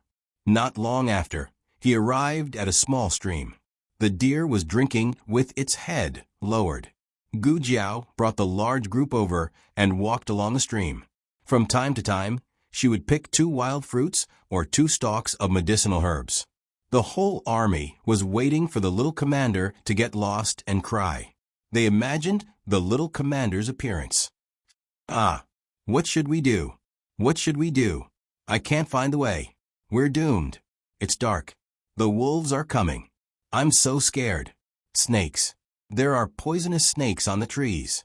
In reality, they saw the appearance of a certain commander. She knocked out a tiger with 1 punch, grabbed a poisonous snake, and used it as a rope. She rode Black Wind King and drove away the wolves with a torch. She led them safely through the swamp and successfully avoided the miasma forest. Even the most experienced soldier did not have her ability to survive in the forest. Gu Jiao found a suitable open space near the stream. "All right, we'll camp here tonight. Chang Fugue, Zhao Lei, you two take turns to keep watch tonight." Chang Fugue and Zhao Lei were the left and right commanders of the vanguard. The two of them cupped their hands and replied, "Yes." Gu Jiao said again, "Also, tell the others not to light a fire." The two of them replied again, "Yes." Since they could not light a fire, they could only eat the cold pancakes. The temperature difference in the western part of Great Yen was huge. In order to prevent the food from going bad, the cooks baked the pancakes until they were dry and hard. After a few bites, their cheeks were sore. When they swallowed, they could feel something hard scraping their throats. Everyone drank the cold water from the stream and scraped the hard biscuits from their throats. No one complained, and no one wasted any of their food. Gu Jiao sat by the stream. She ate the same food as the soldiers. However, the soldiers huddled together and did not get close to her. She looked a little lonely. Everyone looked at the skinny and immature figure. For some reason, they suddenly felt a little uncomfortable in their hearts. The Black Wind Cavalry finally reached the upstream after 2 days. There was a wide river here. At the end of the river was a waterfall that was hundreds of feet high. The closer to the waterfall, the narrower and shallower the river was, making it easier to cross. However, the river was a little turbulent today. If they were not careful, they could be washed down by the current. "Boss." Gu Jiao pulled the reins. "Can we cross?" The Black Wind King took a few steps back. Its muscles suddenly tightened, and it jumped into the water. The water was not deep at this time. It only reached its knees. It calmly walked across. The rest of the Black Wind Cavalry also jumped into the river one after another. Under the comfort of the cavalry, they passed through the turbulent river safely. However, no one expected that when it was the last few Black Wind Cavalry's turn, the current suddenly became more turbulent. A huge wave came and washed a Black Wind Cavalry that was dragging the rations down. The Black Wind King dashed out and bit on the reins. The Black Wind King tried its best to withstand the turbulent river. It used all its strength to pull the Black Wind Cavalry up bit by bit. Both horses came ashore. Everyone let out a sigh of relief. Although the Black Wind Cavalry's life was saved, the rations on its back fell down. It lowered its head in disappointment. The Black Wind King rubbed its wet head against the Black Wind Cavalry's, as if it was comforting it silently. The army continued to move forward. This small episode did not affect the army too much, except for the Black Wind Cavalry. After losing its rations, it listlessly followed at the back of the army.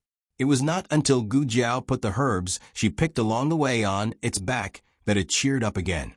It took them 2 days to go up the mountain. It was much faster to go down the mountain. They only took 1 day to reach the foot of the mountain. Mu Qingchen sighed in amazement. It really only took 3 days. Traveling consumed a lot of energy. All the soldiers and horses were very tired. However, they only had 1 day to rest. After tomorrow, they had to prepare for the siege. Midnight. The Black Wind Cavalry's scout that Gu Jiao sent out returned. At this moment, Gu Jiao was sitting under a tree, discussing the siege plan with the 6 commanders. Mu Qingchen was also there. Speak. Gu Jiao looked at the scout and said. The scout cupped his hands and said, Commander, there is good news and bad news. Gu Jiao was holding a tree branch with a map in her hand. She looked at him and said, Tell me the bad news first. The scout said, The bad news is that we lost 3 more cities. 2 of them surrendered to the Han family and the Nangong family. The last city was taken by the Jin Kingdom's army. Gu Jiao scratched the Yen Gate Pass with the tree branch and said, The Jin Kingdom's army has entered. So, Tianshan Pass is completely lost. The scout said sadly, Yes. What's the good news? Gu Jiao asked. The scout said, The good news is that Xuyang City doesn't have much provisions left. 2 counties are transporting provisions for Xuyang City. They are expected to arrive at the north and east gates of Xuyang City tomorrow night. They were worried about how to attack Xuyang City. After all, the city walls were strong and easy to defend, but difficult to attack. Moreover, they were led by cavalry and didn't have the chariots and supplies of infantry. This made breaking the city gate difficult. The news that the scouts had gathered was indeed timely. Chang Fugui said, We can rob them of their provisions. Without provisions, they can only starve in the city. They will definitely come out to take back the provisions. That will be our chance. Gu Jiao nodded. Yes, you are right. However, if the provisions arrived tomorrow night, it meant that their attack plan had to be brought forward. 2 hours later, the scout went to check the whereabouts of the provisions again. He brought back news that they were transporting provisions overnight. This conveyed 2 signals. First, Xuyang City's provisions were in urgent need. They couldn't even last a day. Second, they would arrive at Xuyang City by noon tomorrow at the latest. The attack plan had to be brought forward by half a day. This was a huge challenge for the Black Wind Cavalry, who had been rushing for more than 10 days, especially after crossing mountains for 3 days. How many soldiers do they have? Gu Jiao asked. The scout said, 5,000 each. Gu Jiao said thoughtfully, Do they have a lot of provisions? They actually sent 5,000 soldiers. She had 50,000 Black Wind Cavalry, including the supplies and war horses, so the actual fighting force was 20,000. The other side had 10,000 soldiers, so it didn't sound like a big problem. The key point was that robbing the provisions was only the first step. In order to take back the provisions, the Nangong Kingdom's army would come out of the city. That was an army of 80,000.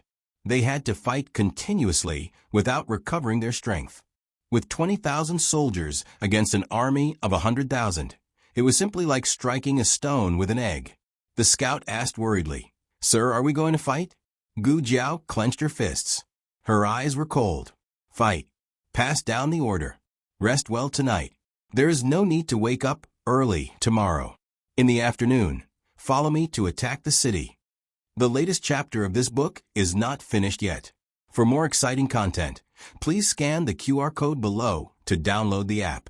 Novels are updated even faster. Millions of novels are free to read. Novels with content that can't be found on the internet are all available here. https://www.zhbqg.com/8964/226/105893209. HTML Genius remembered this website's address in 1 second. www.zhbqg.com Bikugu mobile reading website. zhbqg.com.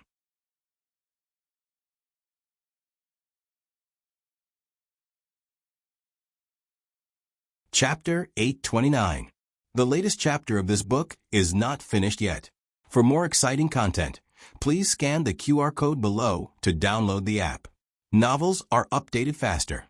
Millions of novels are free to read. Novels that can't be found online are all available here. Crazy, crazy, crazy. He's really crazy. Zhao Dengfeng went into Wen Renchong's tent and kicked the sleeping Wen Renchong. "Wake up. The young commander is crazy. If he's crazy, then he's crazy." Wen Renchong impatiently turned over and continued to sleep. Zhao Dengfeng was stunned. "No, what's wrong with you? You've been forging iron for more than 10 years, and you've become stupid. I say, the young commander is crazy. He's going to attack the city tomorrow afternoon. And he's going to fight 2 battles. Can you believe it? How many soldiers do we have? How many soldiers does Xuyang City have? How tired are we from rushing all the way here? How can we fight them? It's not like we haven't fought them before," Wen Renchong said lightly. Zhao Dengfeng was stunned for a long time before he realized that he was referring to the battle many years ago.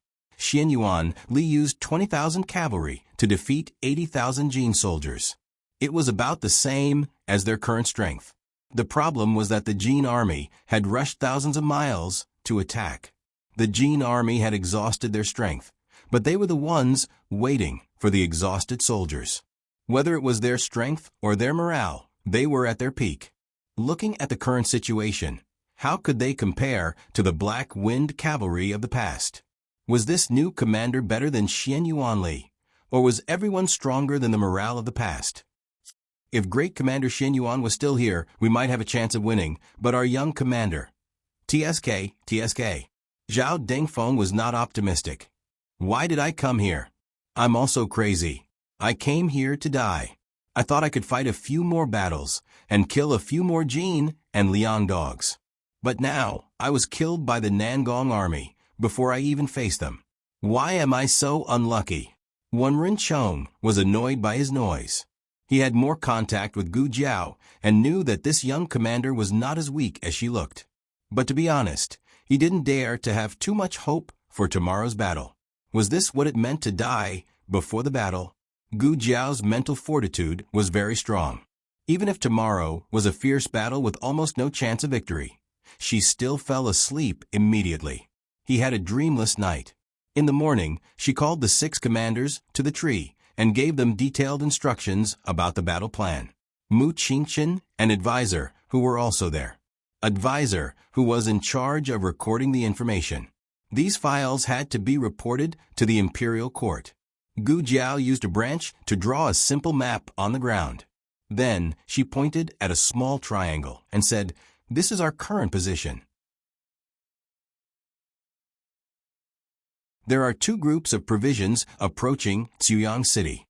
They are coming from the North Gate and the East Gate. We are closer to the North City Gate. I went to check the terrain just now. There is a canyon suitable for an ambush along the way. In a while, I will personally lead 1,000 cavalrymen to rob the rations outside the northern city gate. After that, I will return here, and we will ambush the Nangong family's army. In addition, in order to disperse their forces, someone must also rob the provisions at the east gate. When the Nangong family's army arrives, don't fight them head-on. Pretend to be defeated and lead them in a roundabout way. The further the better. By the time they realize that they have been lured away, it will be too late to reinforce the canyon. I have a grudge with the Nangong family. I killed Nangong Li. As long as I appear, they will definitely send their main forces to chase after me. Therefore, I need to reserve 18,000 troops at the canyon. Only 2,000 troops can be sent to the east gate. This is a difficult and dangerous task. Even if they use more than half of their forces to chase after me, there will be at least 10,000 troops left. Once you are caught, you will be completely annihilated. I hope all of you can understand this point. Vanguard Battalion's left commander Chung Fugui cupped his fist and said, "Commander Xiao, this subordinate is willing to lead the troops to the east gate." Vanguard Battalion's right commander Zhao Lei also cupped his fist and said, "This subordinate should go." This subordinate's mother is from Tsuyang City. This subordinate has lived in Tsuyang City for a period of time. This subordinate is more familiar with the terrain here. Gu Jiao looked at Zhao Lei and said seriously, "All right, I will leave the provisions at the east gate to you. Go and gather the troops." Zhao Lei got up and left. Gu Jiao then told the rest of the people about the ambush location and the specific arrangements. She also asked Chung Fugui to gather 2,000 cavalrymen from the Vanguard Battalion to rob the provisions with her. After everyone left, Mu Qingchen said to Gu Jiao, "I will go with you." "No, you and Zhao Lei will rob the provisions at the east gate," Gu Jiao said. She paused and looked at him calmly. "After you get the provisions, kill Zhao Lei." Mu Qingchen was startled. Gu Jiao said, "He is a spy." In the dream, the Black Wind Camp's whereabouts were leaked by Zhao Lei. When they were crossing the mountains in Lu Province, they were surrounded by the Jin and Liang armies and paid a heavy price. This time, it was Zhao Lei who passed the information to the Nangong family. That was why the Nangong family knew in advance that they were coming to Tsuyang City. The Nangong family purposely arranged for people to send the provisions as bait. They wanted to lure them to attack when they were exhausted. The reason why they didn't attack them directly was because they were backed by the forest. Once they retreated into the forest, it would be hard to say whose hunting ground it was. Therefore, they had to think of a way to lure the Black Wind cavalry, who were good at fighting in the forest. As for why they divided the provisions into two groups, it was because the Nangong family thought highly of her. They hoped that they could lure away half of the Black Wind cavalry and kill her more easily. Unfortunately, she didn't plan to divide the troops equally. Once Zhao Lei met the Nangong family, he would immediately tell the Nangong family the truth and work with the Nangong family to eliminate the 2,000 Black Wind cavalry. Mu Qingchen was puzzled. "Why don't you kill him now?" Gu Jiao said, "Take Zhao Lei to rob the provisions. Those soldiers won't fight the Black Wind cavalry head-on. They will pretend to fight for a while and then run away. This will reduce the casualties of the Black Wind cavalry. Also, you can get some information from Zhao Lei on the way. He thinks that you are a dying man, so he won't be stingy to say a few words." Mu Qingchen didn't know what to say. "Who taught you all this?" Gu Jiao put one hand behind her back and patted her thigh with the other hand. She said arrogantly, "I learned it all by myself. I'm very talented." Mu Qingchen was speechless. In the afternoon, Zhao Lei led 2,000 soldiers to the east gate. Mu Qingchen followed him. Gu Jiao and Chung Fugui led the other 2,000 soldiers to the north gate. The remaining 16,000 soldiers were led by Li Jin and Tong Zhong to set up an ambush in the canyon that Gu Jiao mentioned. "Why are we not involved?" Zhao Dengfeng sat outside the tent and looked at the sky in boredom. Wen Rinchong found a well-lit place to sit down and repair his armor. Li Shun was sharpening his knife. He and Zhao Dengfeng were now soldiers in the reserve camp. They were responsible for cooking. Zhao Dengfeng was anxious when he saw the two of them resigned to their fate. He spat out the dog's tail grass in his mouth and said, "Can you two be more promising? One of you wants your head and the other wants your life. Men should die. Why are you hiding in the rear camp?" The blacksmiths continued to forge and sharpen their knives, but no one paid any attention to them. Meanwhile, Gu Jiao led 2,000 armored cavalry and rushed all the way to the open space of the White Horse Slope to intercept the army provisions that were being sent to Tuyang City. Although the soldiers transporting the provisions wore the armor of the local government, they were actually the army of the Nangong family. Gu Jiao was also surprised by the general who led the soldiers to escort the provisions. It was the third master of the Nangong family, Nangong Li's younger brother, Nangong Zai. There were not many rumors about Nangong Zai in Chengdu. He had been guarding the border with the army. Gu Jiao had seen his portrait in the Imperial Preceptor Hall. He was more handsome and strong than in the portrait. His skin had been tanned into a bronze color by the scorching sun at the border. His bright eyes looked at Gu Jiao with a smile that was not a smile, revealing a bit of undisguised ridicule. "You are the new commander of the Black Wind Cavalry." His eyes fell on the birthmark on Gu Jiao's left face.